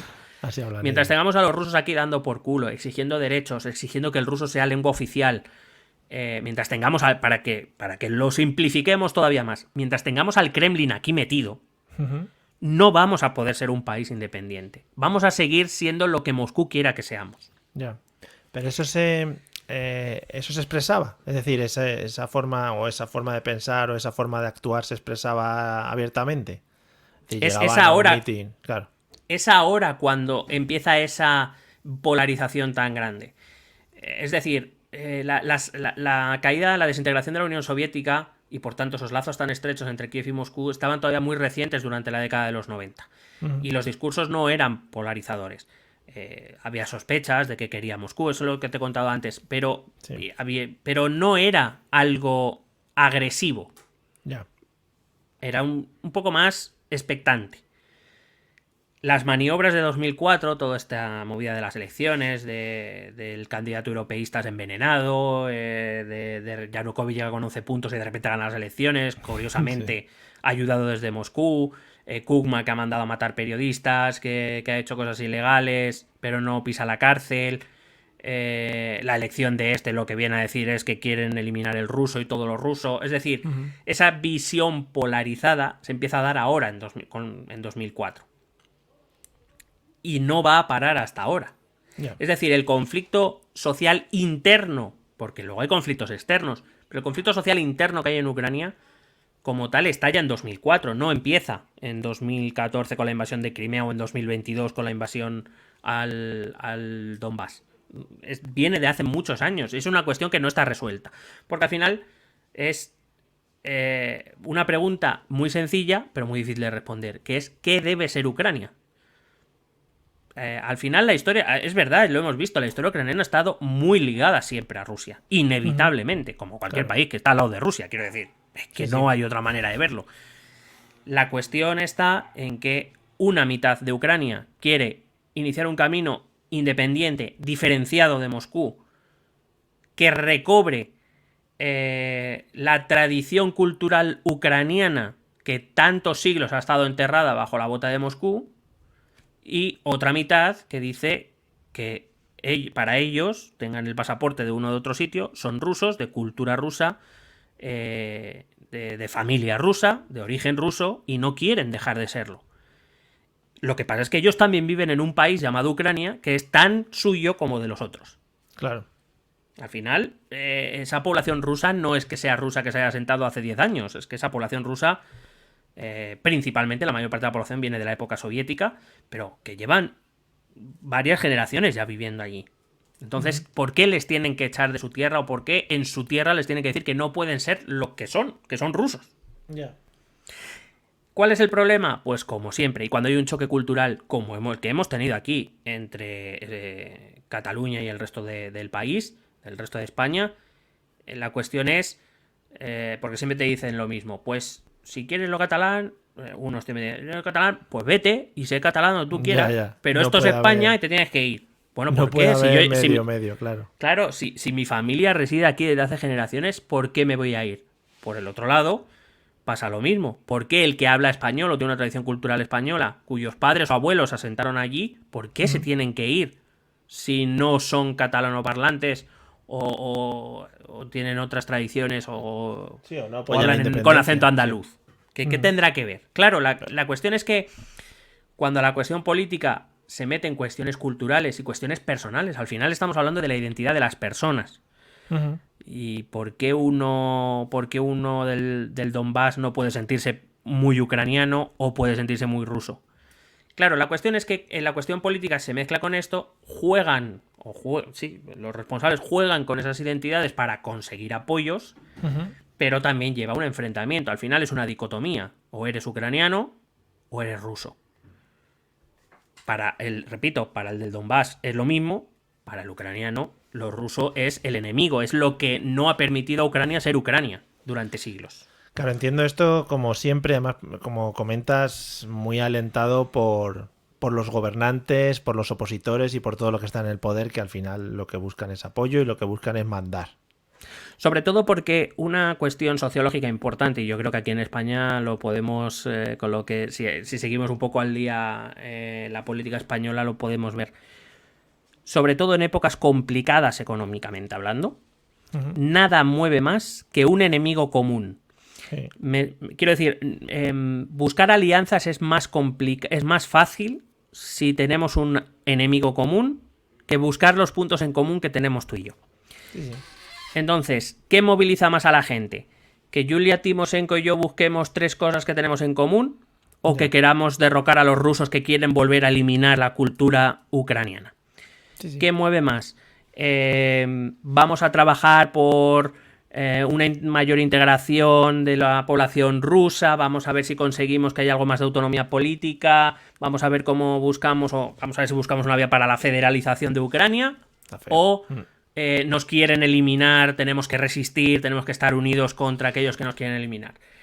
Si lo planteamos bien, si lo pensamos bien, en épocas, repito, sobre todo en épocas delicadas para la población que lo pasa mal, y hay que recordar que Ucrania es un país empobrecido, que lo pasa mal, sí. Pues es mucho más fácil movilizar a la gente a partir de las entrañas negativas que de las cosas que se tienen en común, o de proyectos, vamos a llamarlo, en positivo. Y esto lo hemos vivido en toda Europa y en España también. Sí, el otro día, no sé muy bien, en una de estas charlas de YouTube, era como una regla de marketing básico y de comunicación básica. Si quieres llegar más a las personas que te están escuchando, búscate un enemigo común y ponles en la situación de que hay alguien que va en contra, y a partir de ahí te lo ganas, pero vamos, y al final te lo llevas a tu terreno y le vendes la mierda que quieras, claro. Te voy a dar 2 ejemplos clarísimos de la historia. No voy a querer hacer nninguna connotación, lo digo desde ya para que nadie piense nada. Vale, disclaimer. Primero, porque el primer nombre que voy a sacar es muy polémico, pero voy a acudir a Joseph Goebbels, el ministro de propaganda nazi. No voy a la ideología, por eso no pretendo que sea polémico. No voy a la ideología, voy a los mecanismos que Goebbels maneja para convencer a medio país de que el nazismo es lo mejor posible.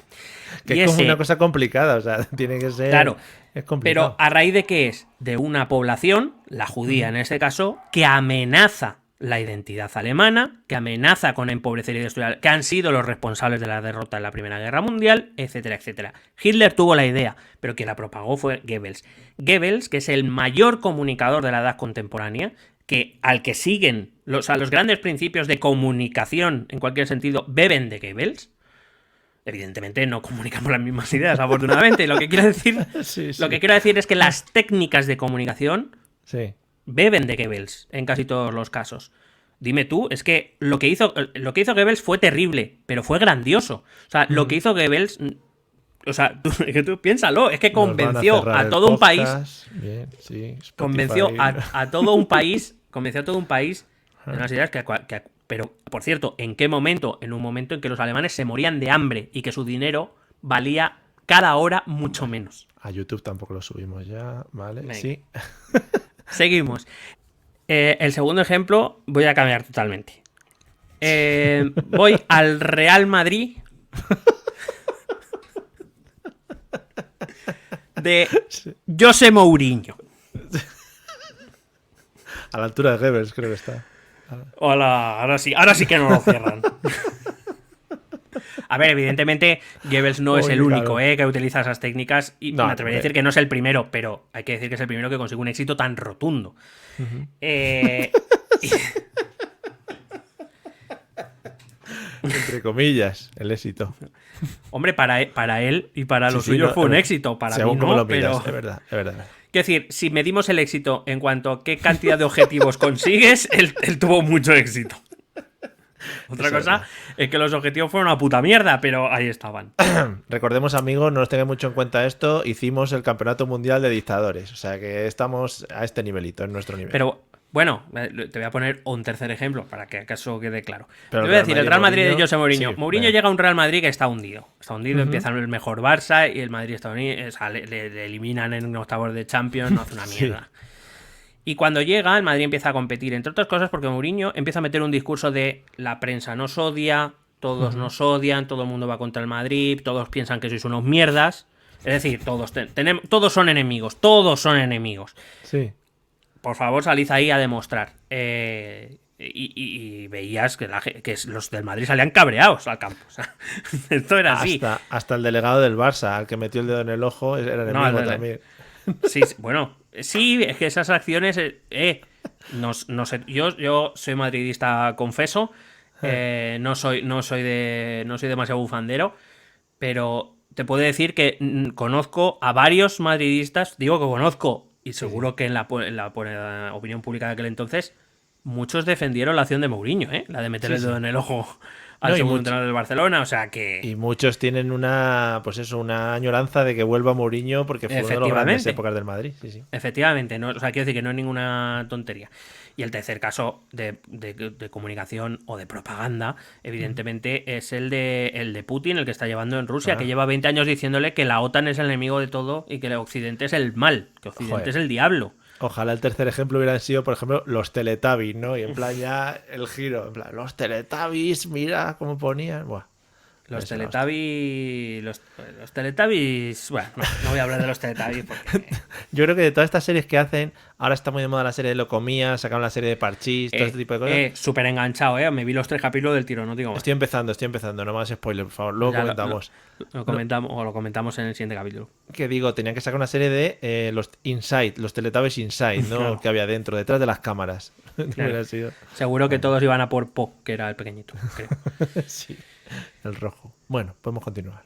Bueno, como te digo, Yushchenko llega a ser presidente de Ucrania finalmente en enero de 2005, es proclamado, y una de las contrapartidas que tenía el haber sido proclamado el candidato único de ese bloque que te comentaba antes, es que a la otra gran lideresa, a Yulia Tymoshenko, se la iba a nombrar primera ministra. Claro.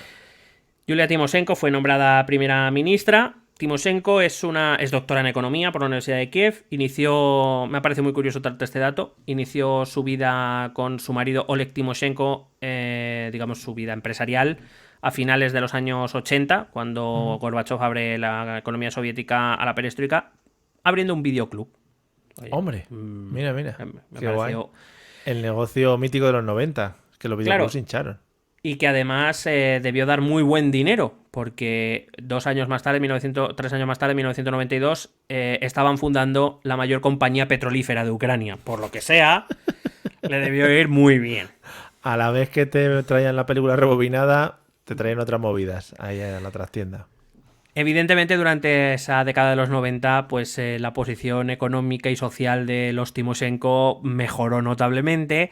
Dejó de ser una compañía exclusivamente petrolífera para abrirse a otros sistemas de energía, como por ejemplo el gas natural. Fíjate. Y se convirtieron evidentemente en una de las familias más ricas de toda Ucrania, gracias a ese videoclub, ¿no? Porque claro, que mira los de Blockbuster. Luego no supieron soltar el negocio y al final cayeron con él, pero los Tymoshenko, por lo que sea, hicieron ahí un pivotaje, ¿no? De videoclub a lo que sea, al gas, y mira, ahí están. Tanto es así que, por ejemplo, durante esos años tejieron relaciones evidentemente muy profundas con uno de sus principales proveedores de gas, que era Gazprom, la empresa pública controlada por el gobierno ruso de gas, y que patrocina a la Champions. Tanto es así, para que veas, que Yulia Tymoshenko es conocida en Ucrania como la princesa del gas. Muy bien. Que, bueno, espero que conozcas su historia, porque si no puede sonar a otra cosa. Otras movidas. El principal capital político de Tymoshenko nace cuando, como te comentaba antes, se convierte en ministra de Energía y vicepresidenta del gobierno de Yushchenko en 1999. Consiguió, hay que decir, beneficios extraordinarios. Claro, ella ya tenía conexiones con la industria de la energía, tanto ucraniana como rusa. Evidentemente era la presidenta era la directora ejecutiva, el presidente era el marido. Era directora ejecutiva de una de las compañías más grandes de energía del país. Y hay que decir que consiguió beneficios extraordinarios para la industria, una recaudación de impuestos nunca vista hasta ese momento en el Estado ucraniano. Podemos decir que parecía que todo apuntaba a que efectivamente la receta Tymoshenko Tymoshenko mezclaba elementos liberales con elementos más comunistas. Es decir, se abría al mercado exterior, pero era partidaria de que ninguna empresa extranjera entrara en el negocio del gas en Ucrania. Es decir, es algo muy habitual, sobre todo en países empobrecidos, que para llevar a cabo esas grandes infraestructuras, porque hay que decir que un gasoducto es una infraestructura enorme y toda la industria de la energía requiere infraestructuras enormemente grandes y caras. Claro, los países empobrecidos normalmente no suelen contar con los recursos para poder hacerlo de manera rápida y de manera eficiente, así que lo que suelen hacer es dar concesiones a empresas extranjeras a cambio de una parte del pastel, es decir, que venga aquí una industria estadounidense o que venga una empresa rusa, levanten todo el conglomerado y nos repartamos los beneficios a cambio. Sin embargo, ella era partidaria de que eso no ocurriera, que todo el negocio de la energía tenía que estar en manos ucranianas. Evidentemente eso le interesaba a ella, claro, por lo que fuera, ¿no? Porque es curioso porque Timoshenko ha sido una de las figuras más, digamos, como más bien vendidas en Occidente, pero Timoshenko tiene sus lados oscuros, como lo tienen todos los personajes de la política ucraniana. Hay que decir que como digo, consiguió una recaudación de impuestos récord para el Estado ucraniano, lo cual permitía llevar a cabo políticas sociales y las políticas que el presidente Yushchenko quería llevar a cabo. Sin embargo, una vez más, igual que cuando fue vicepresidente y ministra de Energía, volvió a entrar en conflicto con los magnates, los oligarcas del Donbass, porque al final les estaba poniendo en peligro su negocio, ¿no? Timoshenko había llevado algunas medidas liberalizadoras que les habían quitado poder a estos oligarcas, mientras ella se seguía enriqueciendo. Que al final el problema es que es una competición entre las élites para ver quién es más que los demás, quién se queda con más parte del pastel. Hay que decir que en ese primer gobierno del que participó siendo vicepresidenta acabó muy mal, acabó con la moción de censura que te he comentado antes, pero acabó, por ejemplo, con su marido detenido por presunto por tráfico de influencias y por beneficiarse de contratos públicos, y ella misma cuando se la destituyó también se la sometió a un juicio, aunque hay que decir que en ese momento no se llegó a nada más. Sin embargo, esa persecución que sufrieron los Timoshenko la convirtió en una figura de primer nivel. A eso hay que sumar que, como te he dicho antes, se convirtió en una de las cabezas visibles de la Revolución Naranja, de la lucha contra Yanukovych, y eso le dio mucha fama entre el pueblo ucraniano, especialmente en las ciudades. Así que, digamos, Timoshenko va a organizar un movimiento político a su alrededor, que se va a llamar Bloque Yulia Timoshenko, o sea, ni media se lo pensó. Ni media vuelta. Sí, sí. Claro, bueno, quiero decir, hemos tenido partidos políticos que se han presentado con la cara de su líder. Quiero decir, a veces el líder es más que el movimiento, y en este caso Timoshenko es lo mismo. Pero para que te hagas una idea cuál era su filosofía, Timoshenko era anti-Kukma, era anti-Yanukovych, era anti-rusa, era pro-OTAN, pro-europea y nacionalista ucraniana. Joder. Es decir, encarnaba todo lo que ese nacionalismo ucraniano más recalcitrante. Es decir, fíjate que no hablamos ni de derechas ni de izquierdas, hablamos de posiciones, entre comillas, culturales, que son posiciones políticas, porque esto también es política. Oh, yeah. Qué bonito, ¿eh? Qué bien, pero no es, era conservadora, era socialdemócrata, era liberal, no. Ya quedaba un poco igual también, ¿no? Era un poco... Yulia Timoshenko se convirtió con el tiempo, aunque ya invitaba, ¿no?, a pensarlo, pero se convirtió un poco en eso que hemos llamado alguna vez cuando hemos hablado de populismo atrapa todo. Un poco, pues alguna medida de derecha, alguna medida de izquierda. Claro, cuando son medidas que trascienden o que aluden a lo nacionalista ucraniano, pues son más conservadoras. Cuando son medidas más socialdemócratas, podemos decir, más medidas sociales, pues tiende más a la socialdemocracia. Repito, por ejemplo, no quería abrir el acceso a las empresas extranjeras a determinadas economías, que eso muy liberal no es, ¿sabes? O sea que... Entonces, pero fíjate que no hablamos de ideología. Y eso, en cierta manera, también es... Claro, desde nuestro punto de vista lo entendemos poco, porque aquí la izquierda y la derecha es nuestro día a día político. Hombre, es como un Albert Rivera, pero con tintes comunistas, ¿no? Un poquito. Ahí... Bueno. Sí, más o menos. Quiero decir, aquí la cuestión nacional, aunque hablamos mucho, en realidad luego a la hora de hacer políticas tampoco es que sea algo imprescindible. Todos sabemos que la derecha es un poco más nacionalista que la izquierda, pero tampoco tenemos una izquierda... anti todo, ¿sabes? Aunque muchos crean que sí, en realidad no. Pero porque no es una cuestión principal para la ciudadanía en líneas generales. Quizá el conflicto de Cataluña lo avivó, pero no ha sido una cuestión crucial. Aquí hablamos más de economía, hablamos más de, pues eso, de asuntos sociales y determinadas cosas. Allí se habla más de ese tipo de ideas, ¿no? Europa sí, Europa no, Rusia sí, Rusia no. Ya. Imagínate, aquí estaríamos hablando, pues, de, yo qué sé, Portugal sí, Portugal no, a lo mejor, Hombre, o algo así. es que deberíamos empezar a hablar ya de eso en algún momento. Yo lo dejo. Se las habla poco, se habla poco. Portugal sí, Portugal no. ¿Queremos a Portugal en la península? ¿Sí o no? Porque ahí hay que empezar a picar. Hay que empezar a darle.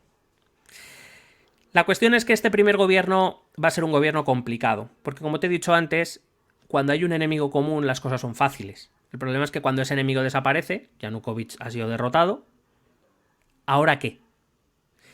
Cuando algo se construye en torno a un enemigo común, cuando ese enemigo desaparece, empiezan los problemas. Cuando las cosas se construyen en puntos en común, puede ser que cueste más movilizar a tu gente, pero si consigues vencer, tienes una ruta que seguir. Pero aquí no había ruta. Aquí había que derrotar a Yanukovych como fuera.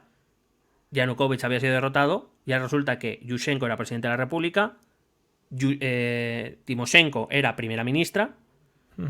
Los socialdemócratas apoyaban ese gobierno. Pero cada uno tenía ideas diferentes sobre las políticas a seguir. Claro, cuando se habla de economía, cuando se habla de asuntos sociales, cuando se habla de pobreza, cuando se habla de educación, ahí que seas antieuropeo o proeuropeo da igual. Que seas antirruso o prorruso da igual. Que, quiero decir, la cuestión es qué políticas vas a llevar a cabo para mejorar la vida de tus ciudadanos. OTAN sí, OTAN no, no es algo que mejore la vida de tus ciudadanos. Ya. Y entonces van a empezar los problemas. De hecho, los conflictos entre la primera ministra y el presidente fueron constantes. Especialmente, por ejemplo, vamos a ver algunos asuntos peliagudos, pero bueno, que van a llevar a una ruptura temporal de las relaciones, por ejemplo, entre Yushchenko y Timoshenko. Hay que decir que apenas unos meses después de la investidura, estamos hablando de mediados del año 2005, bueno, en septiembre más o menos, en septiembre, va a aparecer otro de esos líderes de la Revolución Naranja, al cual no le voy a dar mucho pábulo, por no invadir de muchos nombres, un tal Zinchenko, ni por hablar mucho, embrollar un poco más, que, bueno, era una persona, era uno de los líderes de la Revolución Naranja y por tanto formaba parte del círculo de Yushchenko, y decidió dimitir, inesperadamente, decidió hacer pública su dimisión, de hecho no se lo anunció al presidente. Era en estos momentos ocupaba el cargo de jefe de la oficina del presidente. Y va a decidir dar una rueda de prensa en la cual dimite públicamente, acusando al círculo cercano del presidente Yushchenko de corrupción y de tejemanejes, de tráfico de influencias, de prevaricación, lo cual evidentemente traicionaba el espíritu de la Revolución Naranja, del que él también había sido una parte importante. Y se concentró concretamente en la figura de uno de los oligarcas más cercanos a Víctor Yushchenko, que es un tal Petro Poroshenko. Y este nombre es importante porque años más tarde se va a convertir en presidente de Ucrania. Joder, qué girito. Poroshenko era un multimillonario que había hecho su fortuna durante la transición de la Unión Soviética a la Ucrania independiente, hasta reunir una fortuna que en 2016 me parece se calculaba que era mayor de los 1.000 millones de dólares. Muy bien. No, había iniciado su carrera política en 1998, pues esto que hacían y que han hecho prácticamente todos los oligarcas del este europeo, que es una vez ya conseguido mi pasta, ahora voy a empezar a tomar decisiones, evidentemente en mi interés, que es lo importante. De esa gente que ya no manda en sus empresas, bueno, su empresa ya manda todo y dice, yo quiero mandar más, quiero mandar a las gentes. Además, el caso de Poroshenko era curioso porque bueno, su primera elección para el Parlamento fue en 1998 y hizo varios hizo un Tony Cantó, es decir, fue pasando de partido en partido según le iba apeteciendo y llegó a fundar uno, que es lo que le falta a Tony, claro. Y como Tony Cantó llegó a ser presidente de Ucrania. Qué bien. Fue en su momento se convirtió en una figura muy cercana al expresidente Kukma, cuando Kukma era presidente. Fue una figura importante en la creación del Partido de las Regiones, de ese partido prorruso, es decir, fíjate, se va moviendo por diferentes... Sí. Claro. Se convirtió en el director de campaña de Yushchenko en la campaña de 2004. Cambre. O sea, ha pasado por todos los sitios. De hecho, se pasó a ese bando, entre comillas, cuando aparecieron los escándalos de Kukma, de los que te he hablado antes. Él de repente ve la luz y se va con justo los políticos contrarios. Sí, Chaketovich. Sí, podemos decirlo. Hay que decir que, por ejemplo, el presidente Yushchenko se convirtió en el padrino de las hijas de Petro Poroshenko. O sea, tanto llegó su relación express. Sí, bonito. El problema, como te digo, es que cuando Oleg Zinchenko hace esta dimisión y empieza a hablar de Poroshenko y de la corrupción y de los tejemanejes y el beneficio personal que está sacando de su relación con el presidente Yushchenko, la primera ministra Timoshenko se adhiere a estas tesis. Con lo cual tú imagínate el presidente del país y su primera ministra públicamente acusando de corrupción, si no al presidente, sí a su círculo cercano, y el presidente teniendo una primera ministra que la ha puesto él, aunque la ha tenido que respaldar el Parlamento, pero que la ha puesto él, que le está acusando de corrupción. O sea, todo fenomenal, sí, una estabilidad maravillosa.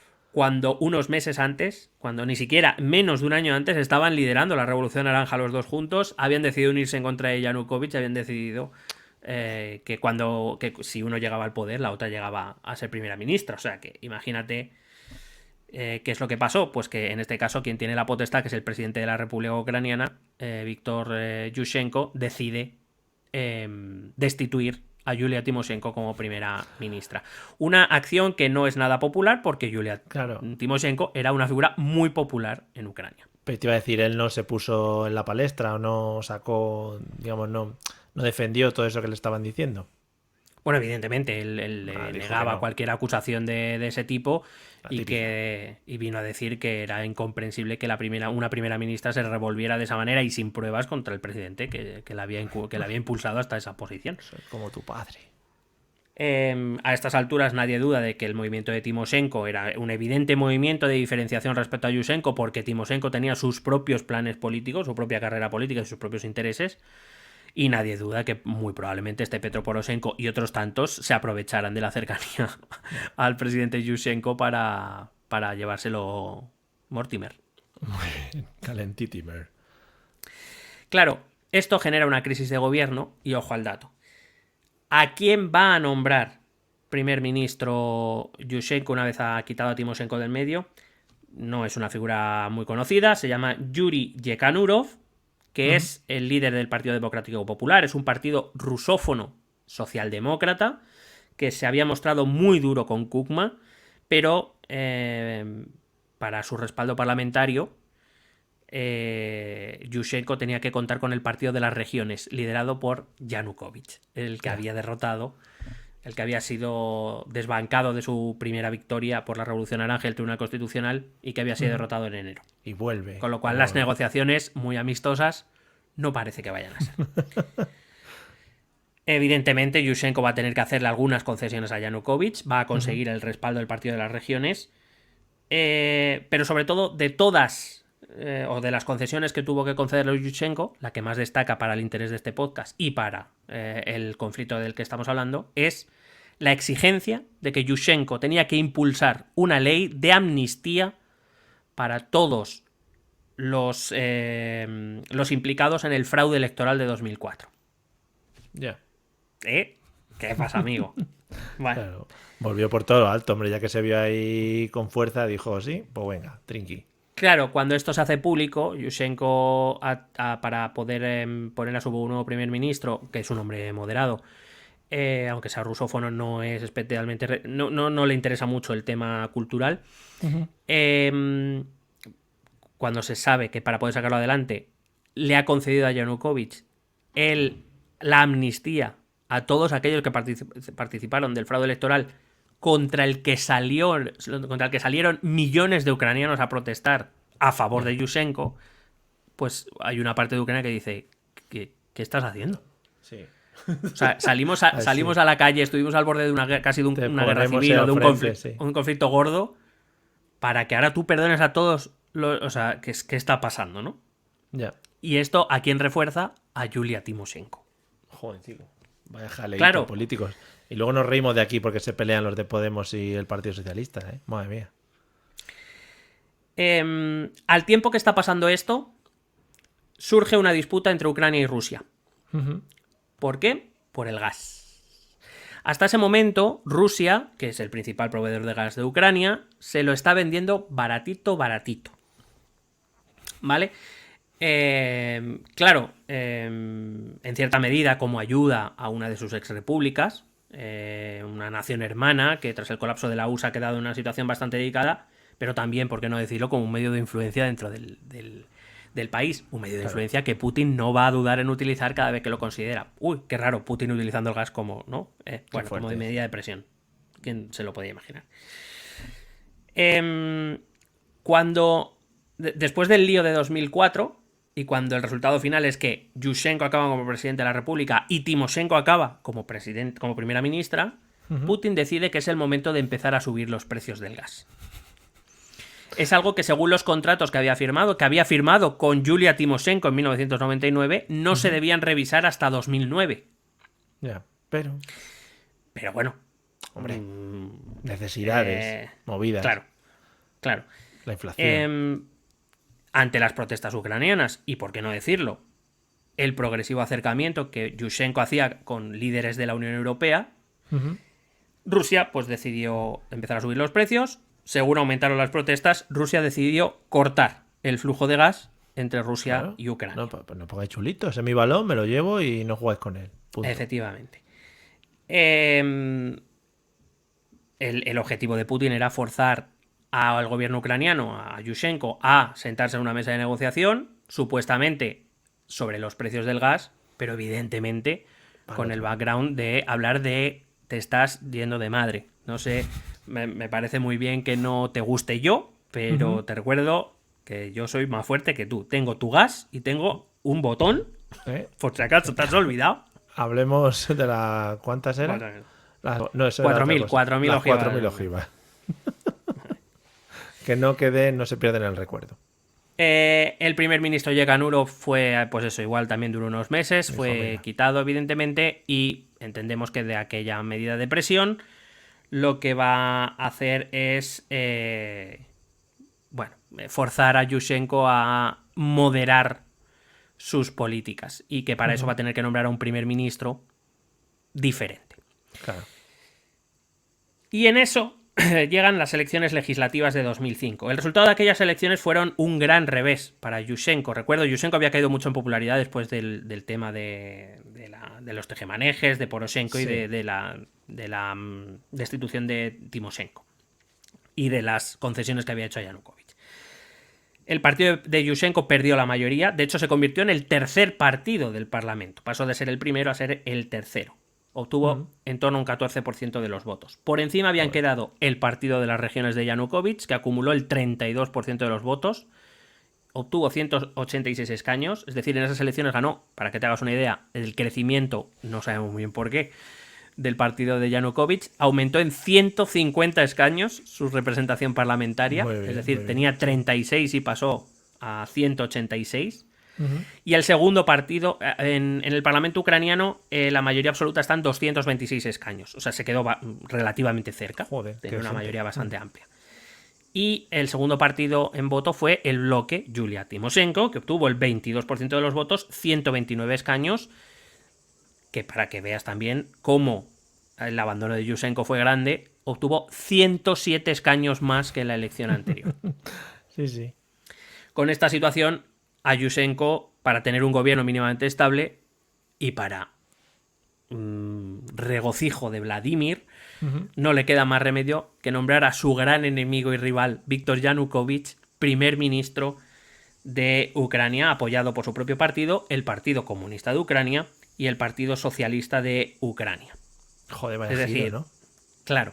El problema es que aquí se procede a una situación que en política, en ciencia política, denominamos cohabitación. Es decir, cuando hay dos poderes que tienen poderes. En el caso, por ejemplo, de Alemania, esto no ocurre. Da igual de qué partido sea el presidente de Alemania porque no tiene poderes, ¿vale? Entonces, en las monarquías parlamentarias tampoco sucede porque el jefe del Estado, supuestamente, no tiene adscripción política, con lo cual, y no tiene poderes. Pero en los regímenes o los sistemas donde el presidente de la República tiene poder, el primer ministro tiene poder y son, por decirlo, de tendencias opuestas, se produce ese fenómeno de cohabitación que hace muy difícil la gobernabilidad del país. Claro. ¿Por qué? Porque Ucrania es un país donde donde el presidente tiene un bastante poder y además tiene capacidad de veto sobre las leyes que salen del Parlamento, pero donde también la mayor parte de las decisiones del presidente tienen que pasar por el Parlamento para ser aprobadas. Con lo cual, si tú tienes un Parlamento que te va a ir a la contra y que no te va a votar nada de lo que tú quieres, y de lo que ellos sí voten tú vas a poder vetarlo, lo que se produce es una parálisis política, que es a lo que se enfrenta Ucrania en este momento para, repito, regocijo de Vladimir, que ahora tiene un país técnicamente paralizado y controlado por él a través del gas. Joder, qué bien. Qué gran ¿Vale? poder. Entonces, si te parece bien, lo dejamos aquí por hoy. Elecciones de 2005. Girito, Sí, bueno, la llegada girito. La llegada de Yanukovych a ser primer ministro de Yushchenko, las dos figuras junto con Yulia Tymoshenko más prominentes de la política ucraniana hasta ese momento. El retorno. Sí, pero vamos a ver que todavía va a haber muchos plot twists aquí, ¿eh? Me flipa, pues eso, los giritos políticos que se producen, y entiendo que la población ucraniana estaría un poco a verlas venir. O sea, está un poco en plan, ¿qué pasa aquí? ¿Qué me viene? Sobre todo porque piensa que una población no acostumbrada a la democracia, repito, en 2005 Ucrania tiene 14 años de vida democrática. Alguno empieza a pensar que quizá la democracia no es tan buena idea. Claro, hay una cosa que es evidente, cosa que por cierto se pensaba aquí en España durante la transición, no es algo exclusivo de Ucrania. Todos los países que han sufrido una transición democrática en un momento dado se preguntan si esto valía la pena, porque inevitablemente la democracia trae conflictos que una dictadura no hay. Claro, la tensión social ahí entre bandos, y además si se alimenta por corrupción y movidas de estas, tiene que ser bastante insostenible. Claro, la democracia además trae pluralismo político, lo que significa diferentes ofertas, que la intención de voto no es estable, que cambia. Y que además pues, hay que pensar, eso es complicado. Hay que confrontar ideas, hay que tomar decisiones, efectivamente. En una dictadura no hay que hacer nada de esto, no hay pluralismo político, no hay conflictos políticos, no tienes que pensar trabajo. Porque ni tienes que elegir, claro, al final. Hacías pantanos. Entonces, claro, sí, la dictadura tenía sus cosas malas, pero alguno empieza a pensar que quizás no era tan mala. Bueno, como se podía sospechar. Pues creo que no hay mejor frase hoy para cerrar el podcast después de la defensa que hemos hecho de las artes comunicativas de Goebbels. Eso te voy a decir, para cerrar el podcast para siempre. Cerrando el podcast, ha sido un placer para todos. Yo, por si acaso, voy a poner los métodos de contacto por si alguien ve que no volvemos en un periodo de tiempo de estos a los que estáis habituados, que nos escriba, que nos diga. Arroba fiscalía, por favor, atentos ahora. Arroba policía, arroba Ministerio del Interior, incluso podría yo también decir. Arroba Marlaska. Déjale que tiene unas movidotas también ahora por medio. Vamos a escuchar los métodos de contacto y luego hablamos. Escucha nuestros métodos de contacto. Puedes escribirnos un correo electrónico a la dirección estotambiénespolitica@gmail.com. Si lo prefieres, puedes buscarnos por Facebook o Twitter a través del nombre ETE Política. Nos encontrarás en YouTube, donde colgamos las grabaciones de todos los episodios. Y si necesitas un contacto más cercano, únete a nuestro canal de Telegram. Busca el enlace en nuestras redes sociales. Toda esta información y mucha más la puedes completar a través de nuestra página web www.estotambiénespolitica.com. Porque tú también formas parte de Esto también es política.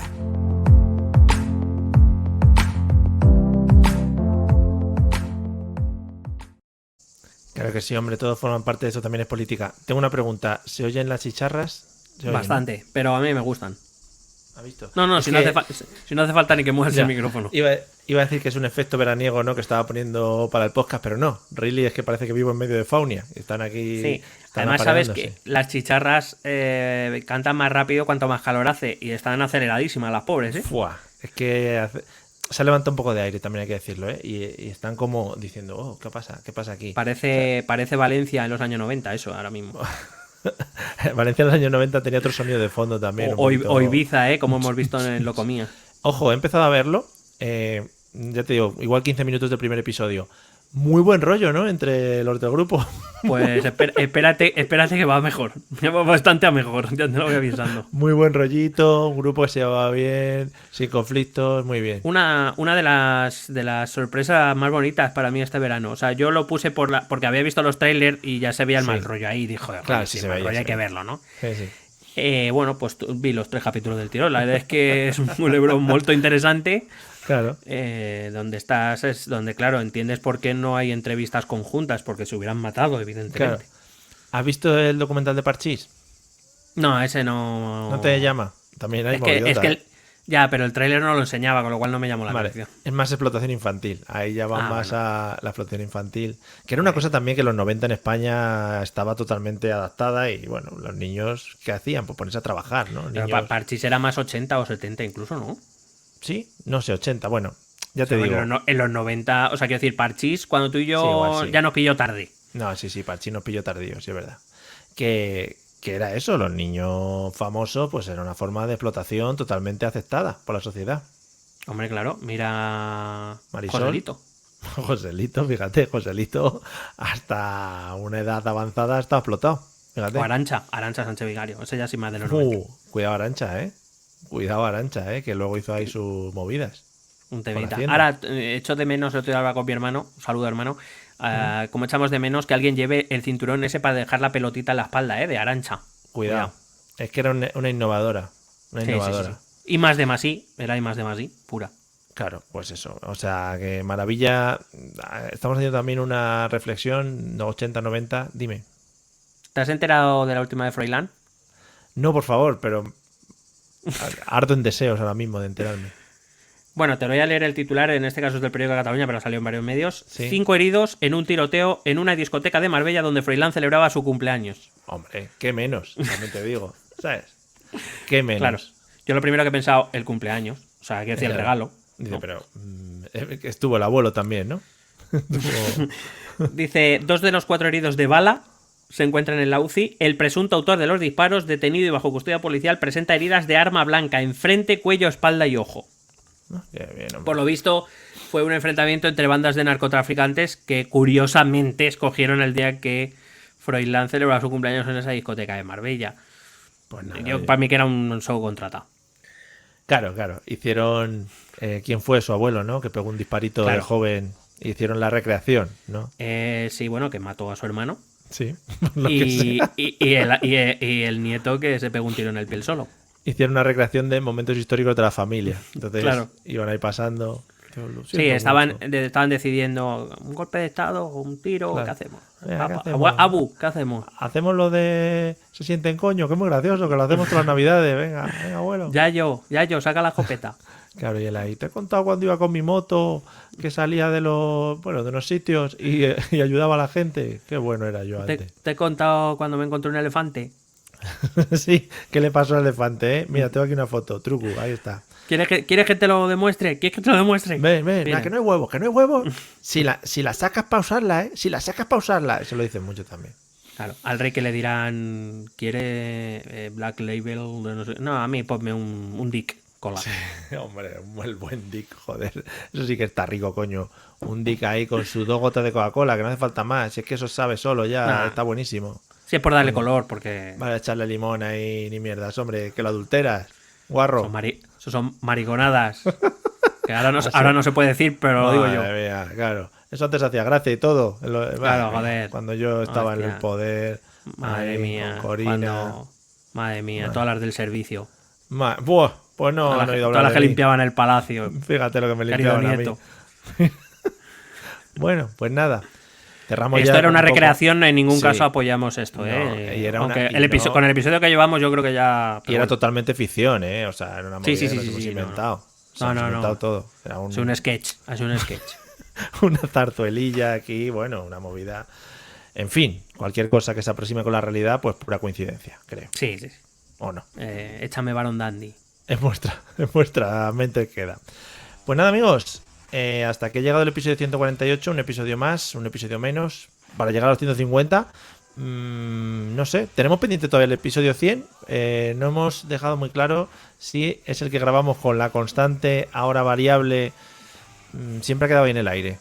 Bueno, es una decisión que, oye, si en un momento dado tenemos que echar mano para relanzar nuestra carrera y hacer un capítulo 100, pues Sí. ya está, eliminaremos ese como nuestro capítulo 100 y punto. O sea, quiero O decir, porque podríamos decir, el episodio 100 son los padres. También es una cosa claro, que... porque como volvemos a insistir, nos la suda todo, en general. Efectivamente. Amigos, háganse amigos de la finflación, que es de las inflaciones la buena. O sea, lo otro de las monedas y eso está mal. La finflación, que es lo que hay que llevar en este mundo. Nos vemos en el próximo episodio en el que pues hablaremos, ya sabéis, de nuestras cositas. Como siempre, si nos quieren seguir apoyando a través de redes sociales, os amaremos profundamente. Mucho más si nos apoyáis a través del Patreon. Ahí tendremos ya podremos pasar a cosas sexuales si queréis. Y nada más por hoy. Nos despedimos. Que tengáis buen verano. Cuidado con no cocerse los cerebros. Hala, hasta luego. Besete.